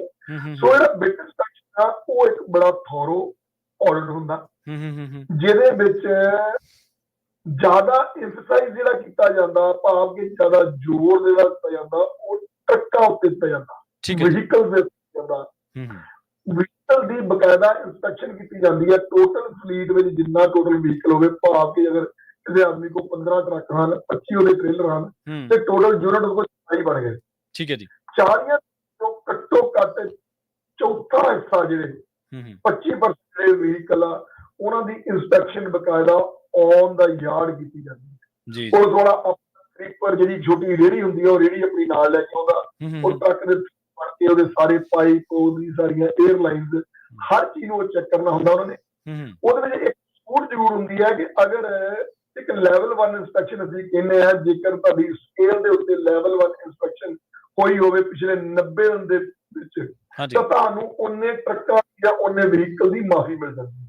ਭਾਵ ਕਿ ਅਗਰ ਤੁਹਾਡੇ 40 ਵਹੀਕਲ ਹਨ, ਟੋਟਲ 10 ਤੁਹਾਡੇ ਰਿਕੁਆਇਰਡ ਹਨ ਆਡਿਟ ਵਿੱਚ, ਤੁਹਾਡੇ ਕੋਲ 2 ਟਰੱਕਾਂ ਦੀ ਜਾਂ 2 ਟ੍ਰੇਲਰਾਂ ਦੀ ਜਾਂ ਇੱਕ ਟਰੱਕ ਜਾਂ ਇੱਕ ਟ੍ਰੇਲਰ ਦੀ ਮੰਨ ਲਓ ਲੈਵਲ 1 ਇੰਸਪੈਕਸ਼ਨ ਤੁਹਾਡੀ ਰੋਡ ਦੇ ਉੱਤੇ ਕੁਦਰਤੀ ਹੋਈ ਆ 20 ਦਿਨ ਪਹਿਲਾਂ, ਤੇ ਫਿਰ ਤੁਹਾਨੂੰ 8 ਟਰੱਕ ਦਿਖਾਉਣ ਦੀ ਲੋੜ ਆ, ਉਹ 2 ਟਰੱਕ ਉਧਰ ਕਿਸੇ ਹੋਏ। ਠੀਕ ਹੈ, ਮਤਲਬ ਸਕੇਲ ਵਾਲੀ ਦਾ ਵੀ ਫਾਇਦਾ ਹੀ ਹੁੰਦਾ ਜੇ ਆਪਾਂ ਕਰਵਾਉਣੇ। ਬਿਲਕੁਲ, ਜੇ ਤੁਹਾਡੀ ਸਕੇਲ ਤੇ ਲੈਵਲ 1 ਇੰਸਪੈਕਸ਼ਨ ਹੋ ਜਾਂਦੀ ਹੈ ਤਾਂ ਉਹ ਪੀਐਸਟੀ ਦੀਆਂ ਜਿਹੜੀਆਂ ਔਨ ਦਾ ਯਾਰਡ ਜਿਹੜੀਆਂ ਇੰਸਪੈਕਸ਼ਨ ਹੋਣੀਆਂ ਉਹਦੇ ਵਿੱਚੋਂ ਓਨੀਆਂ ਮੰਨਫੀ ਹੋ ਜਾਂਦੀਆਂ। ਸੋ ਇਹਦੇ ਵਿੱਚ ਸਾਰੀ ਲੌਗ ਬੁੱਕ ਚੈੱਕ ਕੀਤੀ ਜਾਂਦੀ ਹੈ।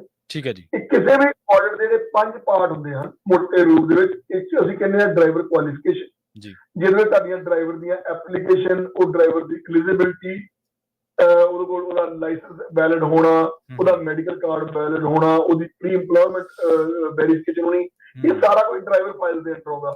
5 ਮੋਟੇ ਰੂਪ ਦੇ ਵਿੱਚ ਅਸੀਂ ਜਿਹੜੇ ਆ ਇਹਨਾਂ ਨੂੰ ਅਸੀਂ ਮੰਨਦੇ ਆ, ਜਿਹੜੇ ਇਹਨਾਂ ਦੇ 5 ਹਿੱਸਿਆਂ ਵਿੱਚ ਇਹਨੂੰ ਵੰਡਿਆ ਜਾਂਦਾ।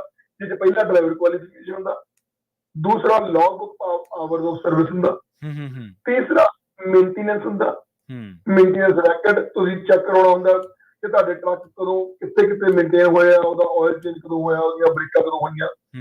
ਤੇ ਚੌਥਾ ਹੁੰਦਾ ਤੁਹਾਡਾ ਐਕਸੀਡੈਂਟ ਰਿਪੋਰਟ। ਅਗਰ ਤੁਹਾਡਾ ਐਕਸੀਡੈਂਟ ਹੋਇਆ ਤਾਂ ਕੀ ਐਕਸੀਡੈਂਟ ਤੋਂ ਬਾਅਦ ਤੁਸੀਂ ਬਕਾਇਦਾ ਉਹਦਾ ਡਰਗ ਟੈਸਟ ਕਰਾਇਆ, ਐਕਸੀਡੈਂਟ ਤੋਂ ਬਾਅਦ ਕਿਉਂ ਐਕਸੀਡੈਂਟ ਹੋਇਆ, ਉਹਦੀਆਂ ਸਾਰੀਆਂ ਕੀ ਫੋਲੋ ਅਪ ਹੋਈਆਂ, ਉਹ ਸਾਰਾ ਐਕਸੀਡੈਂਟ ਜਿਹੜਾ ਰਜਿਸਟਰਡ ਆ ਉਹਦੇ ਤੇ ਗੱਲ ਕੀਤੀ ਜਾਂਦੀ ਹੈ। ਤੇ ਪੰਜਵੀਂ ਚੀਜ਼ ਜਿਹੜੀ ਹੈ ਉਹ ਡਰਗ ਟੈਸਟ ਤੇ ਰੈਂਡਮ। ਕਿ ਤੁਹਾਡੇ ਡਰਗ ਟੈਸਟ ਜਿਹੜੇ ਡਰਾਈਵਰ ਦੇ ਉਹ ਪ੍ਰੀ ਇੰਪਲੋਇਮੈਂਟ ਬਕਾਇਦਾ ਹੋਏ, ਰੈਂਡਮਲੀ ਜਿਹੜੇ ਡਰਗ ਟੈਸਟ ਹੈ ਉਹ ਕੀ ਪ੍ਰੋਪਰ ਹੋਏ ਹਨ, ਕੀ ਐਕਸੀਡੈਂਟ ਤੋਂ ਬਾਅਦ ਤੁਹਾਡੇ ਡਰਗ ਟੈਸਟ ਪਰਫਾਰਮ ਹੋਇਆ। ਕੋਈ ਵੀ ਜਿਹੜੀ ਗੱਲ ਡਰਗ ਟੈਸਟਿੰਗ ਨਾਲ ਸੰਬੰਧਿਤ ਹੈ ਉਹ ਸਾਰੀਆਂ ਉਹ ਚੈੱਕ ਕੀਤੀਆਂ ਜਾਂਦੀਆਂ। 5 ਵਿੱਚੋਂ ਅਗਰ ਕਿਸੇ 5 ਵਿੱਚ ਮਾਈਨਰ ਵਾਇਲੇਸ਼ਨ ਜਿਹੜੀਆਂ, ਉਹਨਾਂ 2 ਤਰ੍ਹਾਂ ਦੀਆਂ ਵਾਇਲੇਸ਼ਨ ਹੁੰਦੀਆਂ, ਇੱਕ ਮਾਈਨਰ ਹੁੰਦੀ ਹੈ, ਇੱਕ ਮੇਜਰ ਹੁੰਦੀ ਹੈ। ਅਗਰ ਮਾਈਨਰ ਵਾਇਲੇਸ਼ਨ ਨਿਕਲਦੀ ਹੈ ਤਾਂ ਤੁਹਾਡੀ ਜਿਹੜੀ ਹੈ ਕੰਪਨੀ ਨੂੰ ਕੋਈ ਖਤਰਾ ਨਹੀਂ ਹੁੰਦਾ। ਇਹਨਾਂ 5 ਵਿੱਚੋਂ ਅਗਰ ਇੱਕ ਵਿੱਚ ਮੇਜਰ ਵਾਇਲੇਸ਼ਨ ਵੀ ਆ ਜਾਂਦੀ ਹੈ ਤਾਂ ਵੀ ਕੋਈ ਬਹੁਤ ਵੱਡਾ ਖਤਰਾ ਨਹੀਂ ਹੁੰਦਾ। ਭਾਵ ਕਿ ਤੁਹਾਨੂੰ ਥੋੜੀ ਬਹੁਤੀ ਵਾਰਨਿੰਗ ਦੇਣ ਤੋਂ ਬਾਅਦ ਜਾਂ ਥੋੜਾ ਬਹੁਤਾ ਤੁਹਾਨੂੰ ਟਾਈਟ ਕਰਨ ਤੋਂ ਬਾਅਦ ਉਹ ਹਟ ਜਾਂਦੇ ਆ।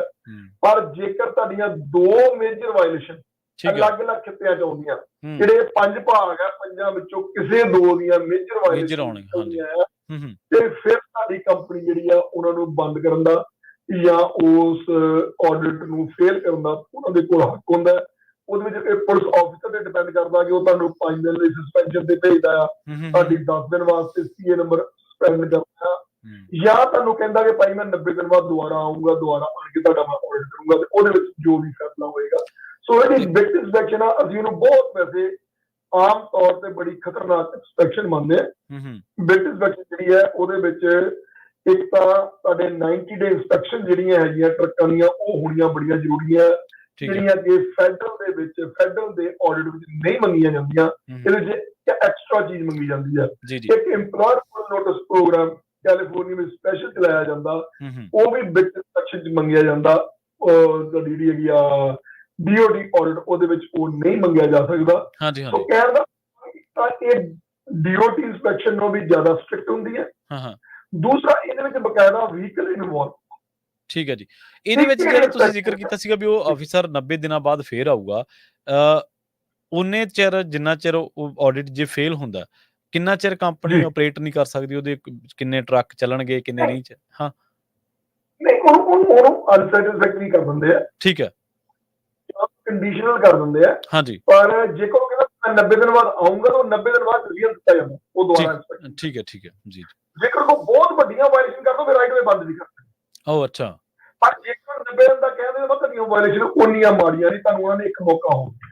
ਠੀਕ ਹੈ। ਸੋ ਤੁਹਾਡੀ ਉਹ ਆਪਸ਼ਨ ਨੂੰ ਡਿਸਕੰਟੀਨਿਊ ਨਹੀਂ ਕਰਦੇ। ਠੀਕ ਹੈ।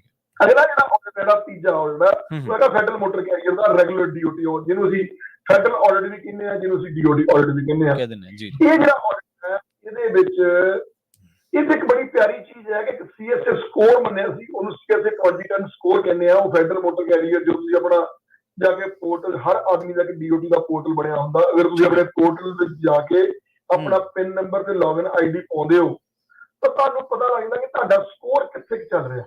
ਜਿਹੜੇ ਮੈਂ 5 ਕੋਰਸ ਤੁਹਾਨੂੰ ਪਹਿਲਾਂ ਦੱਸਿਆ, driver qualification, maintenance, drug testing ਵਗੈਰਾ, ਉਹ ਸੇਮ ਇੱਧਰ ਵੀ ਉਸੇ ਤਰ੍ਹਾਂ ਕੰਮ ਕਰਦੇ ਆ।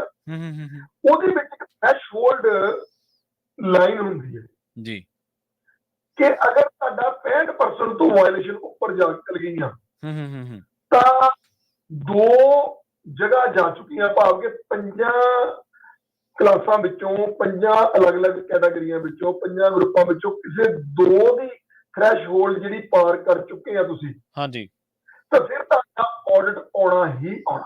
ਠੀਕ ਹੈ। ਉਹਦੇ ਵਿੱਚ ਮੇਨਟੇਨੈਂਸ ਦੇ ਵਿੱਚ 80% ਤੱਕ ਤੁਸੀਂ ਜਾ ਸਕਦੇ ਹੋ, ਬਾਕੀ ਚੀਜ਼ਾਂ ਵਿੱਚ 65% ਤੁਸੀਂ ਜਾ ਸਕਦੇ ਹੋ। ਜੇਕਰ ਤੁਸੀਂ ਥ੍ਰੈਸ਼ ਹੋਲਡ ਦਾ ਭਾਵ ਕਿ ਜਿੱਦਾਂ ਹੀ ਤੁਸੀਂ ਉਹਦੇ ਲਿਮਿਟ ਨੂੰ ਕ੍ਰਾਸ ਕਰਦੇ ਹੋ, ਕਿ ਲਿਮਿਟ ਬਣਾਈ ਹੈ, ਅਗਰ ਤੁਸੀਂ ਉਹ ਲਿਮਿਟ ਕ੍ਰਾਸ ਕਰਦੇ ਹੋ ਤਾਂ ਤੁਹਾਡੇ ਉੱਤੇ ਰੈੱਡ ਲਾਈਟ ਆ ਜਾਂਦੀ ਹੈ, ਤੁਹਾਡੇ ਬਕਾਇਦਾ ਖਤਰੇ ਦਾ ਬਕਾਇਦਾ ਜਿਹੜਾ ਟ੍ਰਾਇੰਗਲ ਨਿਸ਼ਾਨ ਹੁੰਦਾ ਉਹ ਬਣਿਆ ਆ ਜਾਂਦਾ। ਤੁਸੀਂ ਆਪਣੇ ਪੋਰਟਲ ਜਾਂਦੇ ਹੋ, ਤੁਹਾਡੇ ਸਾਹਮਣੇ 2 ਟ੍ਰਾਇੰਗਲ ਤੁਹਾਨੂੰ ਦਿਸਦੀਆਂ ਤੇ ਭਾਵ ਤੁਹਾਡਾ ਕਿਸੇ ਟਾਈਮ ਮਿਲ ਸਕਦਾ। ਠੀਕ ਹੈ। ਜੇਕਰ ਇੱਕ ਟ੍ਰਾਇੰਗਲ ਤੁਹਾਡੇ ਚਾਂਸ ਹਨ ਆਡਿਟ ਦੇ, ਆ ਵੀ ਸਕਦਾ, ਨਹੀਂ ਵੀ ਆ ਸਕਦਾ।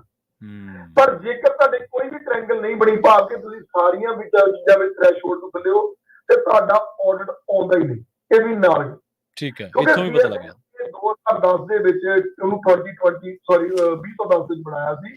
ਉਹਦਾ ਮਕਸਦ ਹੀ ਇਹ ਸੀ, ਬਜਾਏ ਬਿਟ ਇੰਸਪੈਕਸ਼ਨ ਵਾਂਗੂ ਹਰ 24 ਮਹੀਨੇ ਬਾਅਦ ਜਾਂ ਹਰ 2 ਸਾਲ ਬਾਅਦ ਜਾ ਕੇ ਬਕਾਇਦਾ ਕੈਰੀਅਰ ਨੂੰ ਤੰਗ ਕਰਨ ਦੀ ਬਜਾਏ ਇਲੈਕਟ੍ਰੋਨਿਕਲੀ ਇੱਕ ਐਸਾ ਸਿਸਟਮ ਬਣਾ ਲਿਆ ਜਾਵੇ ਕਿ ਜੇਕਰ ਬੰਦੇ ਦੀ ਵਾਇਲੇਸ਼ਨ ਵੱਧਦੀਆਂ ਤੇ ਉਹਦਾ ਆਡਿਟ ਕੱਢਿਆ ਜਾਵੇ, ਅਗਰ ਵਾਇਲੇਸ਼ਨ ਨਹੀਂ ਵੱਧਦੀਆਂ ਤੇ ਆਡਿਟ ਨਾ ਕੱਢਿਆ ਜਾਵੇ।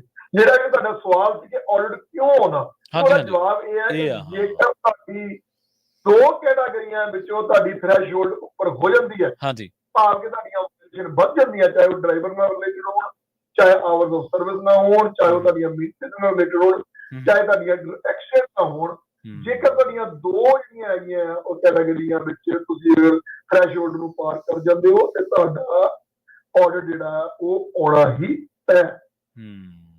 ਉਸ ਤੋਂ ਜਿਹੜਾ ਅਗਲਾ ਆਡਿਟ ਹੈ ਉਹ ਹੈਗਾ IRP ਆਡਿਟ, ਜਿਹਨੂੰ ਅਸੀਂ IFTA ਆਡਿਟ ਜੀ, ਇਹ ਫਿਊਲ ਟੈਕਸ ਨਾਲ ਰਿਲੇਟਡ ਆਡਿਟ ਹੈ ਜੀ। ਇਹ 3 ਤੋਂ ਲੈ ਕੇ 4% ਦਾ ਰੈਂਡਮਲੀ ਕੱਢਿਆ ਜਾਂਦਾ। ਰੈਂਡਮ ਦੇ ਵਿੱਚ ਕੋਈ ਵੀ ਕੰਪਨੀ ਕਦੀ ਵੀ ਚੂਜ਼ ਕੀਤੀ ਜਾ ਸਕਦੀ ਹੈ, ਉਹਦੇ ਵਿੱਚ ਕਿਸੇ ਦਾ ਕੋਈ ਦੋਸ਼ ਨਹੀਂ। ਠੀਕ ਹੈ ਜੀ। ਪਰ ਕੁਝ ਲੋਕ ਜਿਹੜੇ IFTA ਭਰਨ ਲੱਗਿਆ ਕੋਈ ਐਸੀ ਗਲਤੀ ਕਰ ਜਾਂਦੇ ਹਨ ਕਿ ਭਾਵ ਕੋਈ, ਜਿਵੇਂ ਤੁਹਾਡੀ ਜਿਹੜੀ ਟਰੱਕ ਦੀ ਮੰਨ ਲਓ ਕਿ ਫਿਊਲ ਮਾਈਲੇਜ ਹੈ ਨਾਰਮਲੀ 6-7 ਗੈਲਨ ਮਾਈਲਸ ਪਰ ਗੈਲਨ ਹੁੰਦੀ ਹੈ, ਤੁਸੀਂ ਟੈਕਸ ਘਟਾਉਣ ਦੇ ਮਾਰੇ 10 ਦੀ ਐਵਰੇਜ ਕਰ ਲਓ ਜਾਂ ਉਹਨੂੰ 4 ਤੇ ਲੈ ਆਓ ਤੇ ਉਹਨਾਂ ਨੂੰ ਪਤਾ ਲੱਗ ਜਾਂਦਾ ਵੀ ਇਹ ਬੰਦਾ ਕੋਈ ਗਲਤੀ ਕਰ ਰਿਹਾ। ਜਾਂ ਇਸ ਤੋਂ ਇਲਾਵਾ ਤੁਸੀਂ ਉਹਨਾਂ ਸਟੇਟਾਂ ਵਿੱਚ ਜਿੱਥੇ ਅਕਸਰ ਤੇਲ ਨਹੀਂ ਪਵਾਇਆ ਜਾਂਦਾ, ਤੁਸੀਂ ਉੱਥੇ ਵੱਧ ਪਵਾ ਲੈਂਦੇ ਹੋ ਤੇ ਤੁਹਾਡਾ 200-300 ਟੈਕਸ, 400 ਟੈਕਸ ਜਾਂ 500 ਟੈਕਸ ਜਾਣ ਦੀ ਬਜਾਏ ਨੈਗੇਟਿਵ ਆ ਜਾਂਦਾ, ਕਿ ਭਾਵ ਤੁਹਾਨੂੰ ਵਾਪਸ ਆ ਜਾਂਦਾ। ਤੁਸੀਂ ਇਸ ਤਰ੍ਹਾਂ ਟੈਕਸ ਗਲਤੀ ਨਾਲ ਭਰਦੇ ਹੋ ਜਾਂ ਜਾਣ ਬੁੱਝ ਕੇ ਸ਼ੈਤਾਨੀ ਕਰਦੇ ਹੋ, ਤੇ ਉਹ ਉਹਨਾਂ ਦੇ ਸਿਸਟਮ ਬੜੇ ਸਮਾਰਟ ਹਨ, ਉਹ 1 ਮਿੰਟ ਵਿੱਚ ਤੁਹਾਡਾ ਆਡਿਟ ਉਹ ਕੱਢ ਲੈਂਦੇ ਆ। ਉਸ ਕੇਸ ਵਿੱਚ ਵੀ ਤੁਸੀਂ ਅਕਸਰ ਫਸ ਜਾਂਦੇ ਹੋ। IFTA ਦੇ ਮਾਮਲੇ ਸਾਡਾ ਬਿਲਕੁਲ ਹਮੇਸ਼ਾ ਸਟ੍ਰਿਕਟਲੀ ਕਸਟਮਰ ਨੂੰ ਇਹ ਕਹਿਣਾ ਹੁੰਦਾ ਕਿ ਭਾਈ ਇਹਦਾ ਆਡਿਟ ਜਿਹੜਾ ਬੜਾ ਆਡਿਟ ਹੈ, ਔਰ ਉਹਦੀ ਜਿਹੜੀ ਪੈਨਲਟੀ ਆ ਉਹ ਇੰਨੀ ਮਹਿੰਗੀ ਹੁੰਦੀ ਕਿ ਤੁਸੀਂ ਸੋਚ ਨਹੀਂ ਸਕਦੇ। ਜੀ ਜੀ। ਅਸਲ ਵਿੱਚ ਜੇ ਤੁਹਾਡਾ ਮੰਨ ਲਓ ਦੇ ਵਿੱਚ 1000 ਜਾਂ 1500 ਡਾਲਰ ਜਾਂ 2000 ਡਾਲਰ ਦੇ ਸਰਦਾ ਹੋਵੇ, ਅਗਰ ਉਹਦਾ ਆਡਿਟ ਬਣੇ ਉਹ 10-15 ਹਜ਼ਾਰ ਤੋਂ ਵੱਧ ਘੱਟ ਜਿਹੜੀ ਆ ਪੈਨਲਟੀ ਦੀ ਪਈ। ਉਹ ਅੱਛਾ, ਹਾਂ, ਉਹ ਕਿਉਂਕਿ ਉਹ ਇਸ ਤਰ੍ਹਾਂ ਕਰਦੇ ਆ ਕਿ ਜੇ ਤੁਹਾਡਾ 3 ਸਾਲ ਦਾ ਆਡਿਟ ਕੱਢਿਆ, ਜਿਸ ਕੁਆਟਰ ਦੇ ਵਿੱਚ ਮੈਕਸਿਮਮ ਪੈਨਲਟੀ ਕਾਊਂਟ ਹੋਈ, ਉਹਨਾਂ ਨੇ 3 ਨਾਲ ਭਾਵ ਕਿ 12 ਕੁਆਟਰ ਬਣਦੇ ਆ। ਅਗਰ ਇੱਕ ਵਿੱਚ ਤੁਹਾਡੀ 200 ਪੈਨਲਟੀ ਬਣਦੀ, 500 ਪੈਨਲਟੀ ਬਣਦੀ ਹੈ, ਉਹਨਾਂ ਨੇ 12 ਕੁਆਟਰਾਂ ਨੂੰ 500 ਨਾਲ ਮਲਟੀਪਲਾਈ ਕਰਕੇ $6,000 ਬਣਾਉਣਾ, ਨਾ ਕਿ ਜਿਹੜੀ ਜਿਸ ਕੁਆਟਰ ਵਿੱਚ ਥੋੜੀ ਪੈਨਲਟੀ ਬਣਦੀ ਆ ਉਹਨੂੰ ਮਲਟੀਪਲਾਈ ਕਰਨਾ। ਅੱਛਾ, ਸਮਝ ਗਿਆ। ਤਾਂ ਇਸ ਕਰਕੇ ਮਾਮਲੇ ਵਿੱਚ ਜਿਹੜਾ ਪੰਗਾ ਲੈਣਾ ਹੈ ਇਹ ਬੜੀ ਵੱਡੀ ਗਲਤੀ ਹੈ। ਅਕਸਰ ਸਾਡੀ ਰਿਕੁਐਸਟ ਹੁੰਦੀ ਹੈ ਕਿ IFTA ਆਡਿਟ ਆ ਉਸ ਤੋਂ ਬਚ ਕੇ ਰਿਹਾ ਜਾਵੇ। ਜੋ ਤੁਹਾਡੀਆਂ ਸਹੀ ਮਾਈਲੇਜ ਹਨ, ਜੋ ਤੁਹਾਡਾ ਸਹੀ ਫਿਊਲ ਤੁਸੀਂ ਜਿਵੇਂ ਜਿਵੇਂ ਜਿਸ ਸਟੇਟ ਤੋਂ ਪਵਾਇਆ ਉਹਨੂੰ ਉਸੇ ਤਰ੍ਹਾਂ ਹੀ ਜਿਹੜਾ ਉਹ ਫਾਈਲ ਕੀਤਾ ਜਾਵੇ, ਕਿਉਂਕਿ ਜੋ ਤੁਸੀਂ ਐਕਚੁਅਲ ਪਵਾਉਣੇ ਹੋ ਅਗਰ ਤੁਸੀਂ ਉਹਨੂੰ ਫਾਈਲ ਕਰਦੇ ਹੋ ਤੁਹਾਡਾ ਕੋਈ ਪੈਨਲਟੀ ਨਹੀਂ ਬਣਦੀ, ਤੁਹਾਨੂੰ ਬਿਲਕੁਲ ਡਰਨ ਦੀ ਲੋੜ ਨਹੀਂ। ਉਸ ਤੋਂ ਅਗਲਾ ਆਡਿਟ ਜਿਹੜਾ ਹੈਗਾ ਉਹ ਤੁਹਾਡਾ ਉਹਦਾ IRP ਦਾ ਆਡਿਟ। IRP ਦਾ ਲਗਭਗ ਜਿਹੜਾ ਮਾਫ ਕਰਨਾ ਰਜਿੰਦਰ ਜੀ, ਮੈਂ ਤੁਹਾਨੂੰ ਰੋਕ ਰਿਹਾ। ਆਪਾਂ IRP ਵਾਲੇ ਵੱਲ ਚੱਲਾਂਗੇ, ਆਪਾਂ ਆਰਡਰ ਵੱਲ, DMV ਵਾਲੇ ਜਿਹੜਾ ਆਰਡਰ ਦੀ ਤੁਸੀਂ ਗੱਲ ਕਰਨ ਜਾ ਰਹੇ ਹੋ। ਆਪਣੇ ਨਾਲ ਕੁਝ ਕਾਲਰ ਜੁੜੇ ਨੇ, ਉਹਨਾਂ ਦੇ ਵੀ ਸਵਾਲਾਂ ਨੂੰ ਆਪਾਂ ਪ੍ਰੋਗਰਾਮ ਦੇ ਵਿੱਚ ਸ਼ਾਮਲ ਕਰਦੇ ਹਾਂ। ਸਤਿ ਸ਼੍ਰੀ ਅਕਾਲ ਜੀ, ਤੁਸੀਂ ਆਨ 에ਅਰ ਹੋ ਜੀ। MK ਗਰੇਵਾਲ ਜੀ। ਹਾਂਜੀ, MK ਗਰੇਵਾਲ ਜੀ, ਤੁਸੀਂ ਆਨ 에ਅਰ ਹੋ ਜੀ। ਸਤਿ ਸ਼੍ਰੀ ਅਕਾਲ। ਹਾਂਜੀ, ਸਤਿ ਸ਼੍ਰੀ ਅਕਾਲ। ਮੈਂ ਸੁਣ ਰਹੀ ਸੀ ਪ੍ਰੋਗਰਾਮ। ਵੈਸੇ ਅੱਜ ਤਾਂ ਇਹ ਕੰਪਨੀ ਬਾਰੇ ਗੱਲ ਕਰ ਰਹੇ ਨੇ ਨਾ, ਕਿ ਜਦੋਂ ਆਉਂਦਾ ਕਿਸ ਚੀਜ਼ ਨਾਲ ਕਰਕੇ ਕੰਪਨੀ ਬੰਦ ਹੋ ਸਕਦੀ ਹੈ। ਪਰ I'm not a company owner, ਮੇਰੀ ਕੰਪਨੀ ਨਹੀਂ ਹੈਗੀ, but I'm a CDL driver। ਹਾਂਜੀ ਤੇ ਮੇਰਾ ਕੁਐਸਚਨ ਇਹ ਆ ਵੀ ਨੈਕਸਟ ਟਾਈਮ ਇਹਦੇ ਤੇ ਵੀ ਪ੍ਰੋਗਰਾਮ ਕਰਦੇ ਹੋ ਕਿ ਇਨ ਕੇਸ ਡਰਾਈਵਰ ਨੂੰ ਸਕੇਲ ਤੇ ਇੰਸਪੈਕਸ਼ਨ ਲਈ CHP ਰੋਕਦੀ ਆ ਤੇ ਉਹਨੂੰ ਕਿਹੜੇ ਕਾਰਨਾਂ ਕਰਕੇ ਟਿਕਟ ਮਿਲ ਸਕਦੀ ਆ? ਸਕੇਲ ਤੇ ਜੇ ਰੋਕਿਆ ਜਾਂਦਾ ਤਾਂ ਕਿਹੜੇ ਕਾਰਨਾਂ ਕਰਕੇ ਟਿਕਟ ਮਿਲਦੀ ਹੈ? ਹਾਂ, ਇੰਸਪੈਕਸ਼ਨ ਲਈ ਟਰੈਕਟਰ ਰੋਕਦੀ ਆ ਨਾ, ਟਰੈਕਟਰ ਟ੍ਰੇਲਰ ਨੂੰ, ਹਾਂਜੀ ਰਾਈਟ? ਹਾਂਜੀ ਪੁੱਲ ਕਰ ਲੈਂਦੇ ਨੇ ਜਿੱਦਾਂ, ਹਾਂਜੀ ਤੇ ਉਹ ਕਿਹੜੇ ਕਾਰਨਾਂ ਕਰਕੇ ਡਰਾਈਵਰ ਨੂੰ ਟਿਕਟ ਮਿਲ ਸਕਦੀ ਆ? ਠੀਕ ਹੈ ਜੀ, ਠੀਕ ਹੈ, ਧੰਨਵਾਦ, ਥੈਂਕ ਯੂ ਜੀ, ਥੈਂਕ ਯੂ। ਸੋ ਇਹ ਤੇ ਬਿਲਕੁਲ ਇੰਸਪੈਕਸ਼ਨ ਤੇ ਜਦੋਂ ਰੋਕਿਆ ਜਾਂਦਾ ਤਾਂ ਕਿਹੜੇ ਕਾਰਨਾਂ ਕਰਕੇ ਡਰਾਈਵਰ ਨੂੰ ਟਿਕਟ ਮਿਲਦੀ ਹੈ ਤੇ ਜ਼ਰੂਰ ਆਪਾਂ ਗੱਲਬਾਤ ਜਿਹੜੀ ਆ ਉਹ ਕਰ ਲਾਂਗੇ ਜੀ। ਤੁਸੀਂ ਕੁਝ ਕਰਨਾ ਜੀ ਜੀ। ਤੇ ਉਸ ਤੋਂ ਅਗਲਾ ਸਾਡਾ ਆ ਜਾਂਦਾ ਜੀ ਇਫਟਾ ਆਡਿਟ ਤੋਂ ਦੀ ਗੱਲ ਹੋ ਗਈ ਆ। IRP ਆਡਿਟ ਜਿਹੜਾ ਆ ਉਹ ਪਲੇਟਾਂ ਦਾ ਸੁਧਰ ਹੁੰਦਾ ਆ। ਲਾਇਸੈਂਸ ਪਲੇਟਾਂ ਜਦੋਂ ਅਸੀਂ ਅਪਲਾਈ ਕਰਦੇ ਆ ਤੇ ਸਾਨੂੰ ਪਿਛਲੇ 2 ਸਾਲ ਦੀ ਜਿਹੜੀ ਮਾਈਲੇਜ ਹੈ, ਟਰੱਕ ਨੇ ਕਿਹੜੀ ਕਿਹੜੀ ਸਟੇਟ ਵਿੱਚ ਕਿੰਨੀ ਕਿੰਨੀ ਮਾਈਲੇਜ ਚਲਾਇਆ, ਸਾਨੂੰ ਪਿਛਲੇ 6 ਮਹੀਨੇ 1 ਸਾਲ ਦੇ ਔਰ 6 ਮਹੀਨੇ ਅਗਲੇ ਸਾਲ ਦੇ ਮਾਈਲੇਜ ਪਾਉਣੀ ਹੁੰਦੀ ਹੈ ਜੀ। ਇਹ ਬਹੁਤ ਰੇਅਰ ਆਡਿਟ ਨਿਕਲਦਾ, 100 ਜੋ ਕਿਤੇ ਇੱਕ ਦੀ ਕੰਪਨੀ ਦਾ ਨਿਕਲਦਾ। ਇਹਦੇ ਵਿੱਚ ਤੁਸੀਂ ਇਹ ਪ੍ਰੂਵ ਕਰਨਾ ਹੁੰਦਾ ਕਿ ਅਸੀਂ ਜਿਹੜੀਆਂ ਮੀਲਾਂ ਰਿਪੋਰਟ ਕੀਤੀਆਂ DMV ਨੂੰ, ਕਿਉਂਕਿ ਮਾਈਲੇਜ ਹੈਗਾ ਉਹਦੇ ਉੱਤੇ ਬੇਸ ਜਿਹੜਾ ਆ ਉਹ ਪਲੇਟਾਂ ਦਾ ਰੇਟ ਹੁੰਦਾ। IRP ਪਲੇਟ ਇਸ ਤਰ੍ਹਾਂ ਨਹੀਂ ਹੁੰਦਾ ਕਿ 2000 ਦੀ ਪਲੇਟ ਆ ਜਾਂ 2500 ਦੀ ਪਲੇਟ ਆ ਜਾਂ 3000 ਦੀ ਪਲੇਟ, ਇਸ ਤਰ੍ਹਾਂ ਨਹੀਂ ਹੁੰਦਾ।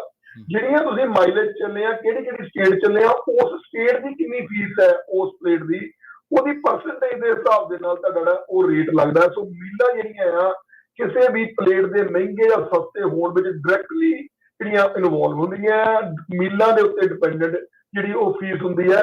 ਇਸ ਕਰਕੇ ਲੋਕ ਕਈ ਵਾਰੀ ਫੀਸ ਨੂੰ ਘਟਾਉਣ ਵਧਾਉਣ ਲਈ, ਪਲੇਟਾਂ ਸਸਤੀਆਂ ਕਰਨ ਲਈ ਕਈ ਵਾਰੀ ਏਜੰਟ ਜਾਂ ਕਈ ਵਾਰੀ ਕੈਰੀਅਰ ਜਿਹੜੇ ਆ ਉਹ ਗਲਤੀ ਕਰਦੇ ਆ ਕਿ ਮਾਈਲੇਜ ਜਿਹੜੀ ਹੈ ਉਹ ਕਿਸੇ ਸਟੇਟ ਦੀ ਘੱਟ ਪਾ ਦਿੰਦੇ ਆ, ਕਿਸੇ ਦੀ ਵੱਧ ਪਾ ਦਿੰਦੇ। ਐਕਚੁਅਲੀ ਚੱਲੇ ਹੋਰ ਤਰ੍ਹਾਂ ਹੁੰਦੇ ਆ, ਪਰ ਜਿਹੜੀ ਡਿਪਾਰਟਮੈਂਟ ਮੋਟਰ ਵਹੀਕਲ ਹੈ ਉਹ ਬੜੀ ਜਲਦੀ ਇਹਨਾਂ ਚੀਜ਼ਾਂ ਨੂੰ ਕੈਚ ਕਰ ਲੈਂਦੇ ਆ। ਜੇਕਰ ਤੁਸੀਂ ਤੁਹਾਡੀਆਂ ਪਲੇਟਾਂ ਐਕਚੁਅਲ ਮਹਿੰਗੀਆਂ ਹੋ ਰਹੀਆਂ, ਤੁਸੀਂ ਮਹਿੰਗੀਆਂ ਸਟੇਟਾਂ 'ਚ ਵੱਧ ਚੱਲੇ ਹੋ, ਪਰ ਤੁਸੀਂ ਉਹਨੂੰ ਸਸਤੀਆਂ ਸਟੇਟਾਂ ਵਿੱਚ ਉਹਨੂੰ ਰਿਪੋਰਟ ਕਰਦੇ ਹੋ ਕਿ ਉਹਨਾਂ ਪਲੇਟਾਂ ਜ਼ਰੂਰ 500-400 ਸਸਤੀਆਂ ਹੋ ਜਾਂਦੀਆਂ, ਪਰ ਜੇਕਰ IRP ਦਾ ਆਡਿਟ ਆ ਜਾਵੇ ਤੇ ਮੈਂ ਇੱਕ ਟਰੱਕ ਨੂੰ 7 ਤੋਂ ਲੈ ਕੇ $10,000 ਤੱਕ ਦੀ ਪੈਨਲਟੀ ਅਕਸਰ ਪੈਂਦੀ ਦੇਖੀ ਹੈ। ਜਿਹਨਾਂ ਲੋਕਾਂ ਨੇ ਇਹ ਕੀਤੀਆਂ, ਸਾਡੇ ਕੋਲ ਕਈ ਵਾਰੀ ਕਲਾਇੰਟ ਆਉਂਦੇ ਆ ਕਿ $200-300 ਪਲੇਟ ਸਸਤੀ ਕਰਨ ਦੇ ਮਾਰੇ ਉਹ ਇਹੋ ਜਿਹੀ ਗਲਤੀ ਕਰ ਜਾਂਦੇ ਆ, ਪਰ ਇਹਦਾ ਜਿਹੜਾ ਖਮਿਆਜ਼ਾ ਬਹੁਤ ਬੁਰੀ ਤਰ੍ਹਾਂ ਭੁਗਤਣਾ ਪੈਂਦਾ ਜੀ। ਸੋ IRP ਦਾ ਆਡਿਟ ਇਸ ਤੋਂ ਬਹੁਤ ਬਚ ਕੇ ਰਹਿਣਾ ਚਾਹੀਦਾ ਜੀ ਜੀ। ਆਪਾਂ ਆਡਿਟ ਹਾਂਜੀ ਹਾਂਜੀ ਹਾਂਜੀ ਸਾਲਾਨਾ ਪ੍ਰਵੀਨ ਜੀ ਸਾਲਾਨਾ ਫੀਸ ਹੁੰਦੀ ਆ $200-300। $200-300 ਬਹੁਤ ਛੋਟੀ ਗੱਲ ਆ। ਜਿਹੜਾ ਟਰੱਕ 2-2.5 ਲੱਖ ਦੀ ਗ੍ਰੋਸ ਕਰਦਾ ਉਹਨੇ $200-300 ਵਾਲੀ ਕਿੰਨੀ ਚੀਜ਼ ਕਰਨੀ ਹੈ ਜਾਂ ਉਹਦੇ ਵਾਸਤੇ ਗਲਤੀ ਕਰਨੀ। ਤੁਸੀਂ ਜਦੋਂ ਆਰਡੀਨਲ ਸਟ੍ਰੈਸ ਚੱਲ ਜਾਂਦੇ ਹੋ, ਤੁਸੀਂ 10-20 ਦਿਨ ਟਰੱਕ ਨਹੀਂ ਚਲਾ ਸਕਦੇ, ਉਹ ਤੁਹਾਨੂੰ ਇੰਨੀਆਂ ਵੱਡੀਆਂ ਕੋਸਟ ਪੈਂਦੀਆਂ ਆ ਕਿ $200-400 ਸਾਲ ਦਾ ਪਲੇਟ ਦਾ ਅਗਰ ਵੱਧ ਦਿੰਦੇ ਆ ਤੁਹਾਡਾ ਸਹੀ ਮੈਨੇਜ ਸਹੀ ਰਿਪੋਰਟਿੰਗ ਕਰਕੇ, ਤਾਂ ਮੈਂ ਸਮਝਦਾ ਕਿ ਏਡੀ ਛੋਟੀ ਗਲਤੀ ਟਰੱਕਿੰਗ ਜਿਹੜੀ ਹੈ ਉਹ ਨੁਕਸਾਨਦੇਹ ਹੈ ਜੀ ਜੀ। ਬਿਲਕੁਲ। ਸੋ ਅੱਜ ਦੇ ਇਸ ਪ੍ਰੋਗਰਾਮ ਦੇ ਵਿੱਚ ਆਪਾਂ ਸਮੌਗ ਤੋਂ ਸ਼ੁਰੂ ਕੀਤਾ ਸੀ। ਸਮੌਗ ਕਿਉਂ ਜ਼ਰੂਰੀ ਹੈ ਤੇ ਕਿੰਨੇ ਤਰ੍ਹਾਂ ਦੀ ਹੈ ਤੇ ਕਿਵੇਂ ਡੀਜ਼ਲ ਟਰੱਕ ਜਿਹੜੇ ਨੇ ਕਦੋਂ ਸ਼ੁਰੂ ਹੋ ਰਹੀ ਹੈ ਤੇ ਬੰਦੇ ਨੂੰ ਪਤਾ ਕਿਵੇਂ ਲੱਗੇ ਕਿ ਕਿੱਥੇ ਸਮੌਗ ਹੋਣੀ ਹੈ ਜਾਂ ਸਮੌਗ ਟੈਸਟ ਕਦੋਂ ਹੋਣ ਵਾਲਾ, ਕਿ ਹਰ ਇੱਕ ਡੀਜ਼ਲ ਟਰੱਕ ਦੀ ਹੋਣੀ ਹੈ। ਤਾਂ ਜਿਵੇਂ ਸ਼ੁਰੂਆਤ ਦੇ ਵਿੱਚ ਹੀ ਰਜਿੰਦਰ ਸਿੰਘ ਜੀ ਨੇ ਦੱਸਿਆ ਸੀਗਾ ਕਿ 14,000 ਤੋਂ ਲੈ ਕੇ 80,000 ਪਾਉਂਡ ਤੱਕ ਜਿਹੜਾ ਟਰੱਕ ਆ ਤੁਹਾਡਾ ਡੀਜ਼ਲ ਦਾ, ਉਹਦੇ ਵਿੱਚ ਇਹ ਹੋਣਾ। ਉਸ ਤੋਂ ਬਾਅਦ ਆਡਿਟ ਕਿੰਨੇ ਪ੍ਰਕਾਰ ਦੇ ਨੇ, ਕੀ ਇਹਦੀ ਮਹੱਤਤਾ ਕਿਉਂ ਹੁੰਦੇ ਨੇ? ਮੇਰਾ ਖਿਆਲ ਆਪਾਂ ਇਹ ਇੱਕ ਬਾਟਮ ਲਾਈਨ ਜੀ ਤਾਂ ਹੈਗੀ ਆ ਰਜਿੰਦਰ ਸਿੰਘ ਜੀ ਕਿ ਜਦੋਂ ਤੁਹਾਡਾ ਆਡਿਟ ਆ ਗਿਆ ਤਾਂ ਸਮਝ ਲਓ ਤੁਸੀਂ ਹਿਸਾਬ ਕਿਤਾਬ ਦੇ ਵਿੱਚ ਕਿਤੇ ਨਾ ਕਿਤੇ ਗੜਬੜੀ ਤਾਂ ਹੋਈ ਹੈ। ਸਿੱਧਾ ਮਤਲਬ ਬਿਲਕੁਲ। ਦੇਖੋ ਸਟ੍ਰੈਸ ਤਾਂ ਟਰੱਕਿੰਗ 'ਚ ਵੈਸੇ ਹੀ ਬਹੁਤ ਆ, ਉੱਤੋਂ ਅਸੀਂ ਥੋੜੇ ਜਿਹੇ ਪੈਸੇ ਬਚਾਉਣ ਲਈ ਜਾਂ ਕਈ ਵਾਰੀ ਇਸ ਤਰ੍ਹਾਂ ਕਈ ਜਿਹੜੇ ਏਜੰਸੀਜ਼ ਹੈਗੀਆਂ, ਜਿਹੜੇ ਕੰਮ ਲੋਕ ਕਰਦੇ ਆ, ਬੁਕਿੰਗ ਹੈਗੇ, ਉਹ ਵੀ ਕਈ ਵਾਰੀ ਗਲਤ ਗਾਈਡ ਕਰਦੇ ਆ। ਜਿਹੜੇ ਤਾਂ ਮੈਂ $200 ਬਚਾਉਂਦੇ ਮੇਰੇ ਤੋਂ ਕੰਮ ਕਰਾ ਲਾ। ਇੱਕ ਬਹੁਤ ਹੀ ਮਾੜੀ ਪ੍ਰਵਿਰਤੀ ਹੈ। ਮੈਂ ਸਮਝਦਾ ਕਿ ਸਾਨੂੰ ਟਰੱਕਰ ਨੂੰ $200-300 ਦੇ $400 ਦੇ ਸਾਲਾਨਾ ਬਚਾ ਕਰਵਾ ਕੇ ਉਹਨੂੰ ਵੱਡੀ ਸਟ੍ਰੈਸ ਦੇ ਵਿੱਚ ਨਹੀਂ ਪਾਉਣਾ ਚਾਹੀਦਾ, ਕਿਉਂਕਿ ਟਰੱਕਰ ਲਈ ਸਮਾਂ ਜਿਹੜਾ ਆ ਉਹ ਬਹੁਤ ਕੀਮਤੀ ਹੈ। ਅਗਰ ਉਹਨੂੰ 2 ਦਿਨ ਟਰੱਕ ਚਲਾਉਣੋਂ ਉਹਨੂੰ ਰੁਕਣਾ ਪੈਂਦਾ ਜਾਂ 5 ਦਿਨ ਟਰੱਕ ਨੂੰ ਚਲਾਉਣੋਂ ਰੁਕਣਾ ਪੈਂਦਾ ਕਿਸੇ ਆਡਿਟ ਨੂੰ ਕਰਨ ਲਈ, ਤਾਂ ਉਹਦੀ 5 ਦਿਨਾਂ ਦੀ ਜਿਹੜੀ ਕਮਾਈ ਹੈ ਉਹ ਇੰਨੀ ਵੱਡੀ ਹੁੰਦੀ ਹੈ ਕਿ ਉਹਦੇ ਸਾਰੇ ਖਰਚੇ ਨਿਕਲ ਸਕਦੇ ਆ ਪਲੇਟਾਂ ਦੇ ਇਫਟੇ ਦੇ, ਜਿੰਨੇ ਕੁ ਉਹਨੇ ਆਡਿਟ ਦੇ ਚੱਕਰ ਵਿੱਚ ਖਰਾਬ ਕਰ ਲੈਣੇ। ਜੀ ਜੀ, ਬਹੁਤ ਬਹੁਤ ਧੰਨਵਾਦ ਜੀ ਤੁਹਾਡਾ ਇਸ ਪ੍ਰੋਗਰਾਮ ਦੇ ਜੁੜਨ ਦੇ ਲਈ ਜੀ। ਆਪਣੇ ਨਾਲ ਤੁਹਾਡਾ ਬਹੁਤ ਬਹੁਤ ਸ਼ੁਕਰੀਆ ਪ੍ਰਵੀਨ ਜੀ, ਤੁਹਾਡਾ ਟੀਮ ਦਾ ਬਹੁਤ ਬਹੁਤ ਸ਼ੁਕਰੀਆ। ਜੀ ਆਪਣੇ ਨਾਲ ਜੁੜੇ ਸਨ ਪ੍ਰੋਗਰਾਮ ਟਰੱਕਿੰਗ ਸਪੈਸ਼ਲ ਦੇ ਵਿੱਚ ਅੱਜ 3 ਤੋਂ ਲੈ ਕੇ 4 ਵਜੇ ਤੱਕ ਰਜਿੰਦਰ ਸਿੰਘ ਟਾਂਡਾ ਜੀ, ਜਿਹੜੇ ਕਿ ਗਲੋਬਲ ਟਰੱਕ ਪਰਮਿਟਸ ਤੋਂ ਨੇ ਤੇ ਲੈਥਰੋਪ ਦੇ ਵਿੱਚ ਨੇ ਤੇ I-5 ਦੇ ਉੱਤੇ ਬਿਲਕੁਲ ਇਹ ਸਥਿਤ ਨੇ। ਪਿਛਲੇ 20 ਸਾਲ ਤੋਂ ਟਰੱਕਿੰਗ ਦੇ ਨਾਲ ਰਿਲੇਟਡ ਬਿਜ਼ਨਸ ਦੇ ਵਿੱਚ ਇਹ ਸ਼ਾਨਦਾਰ ਸੇਵਾਵਾਂ ਦੇ ਰਹੇ ਨੇ।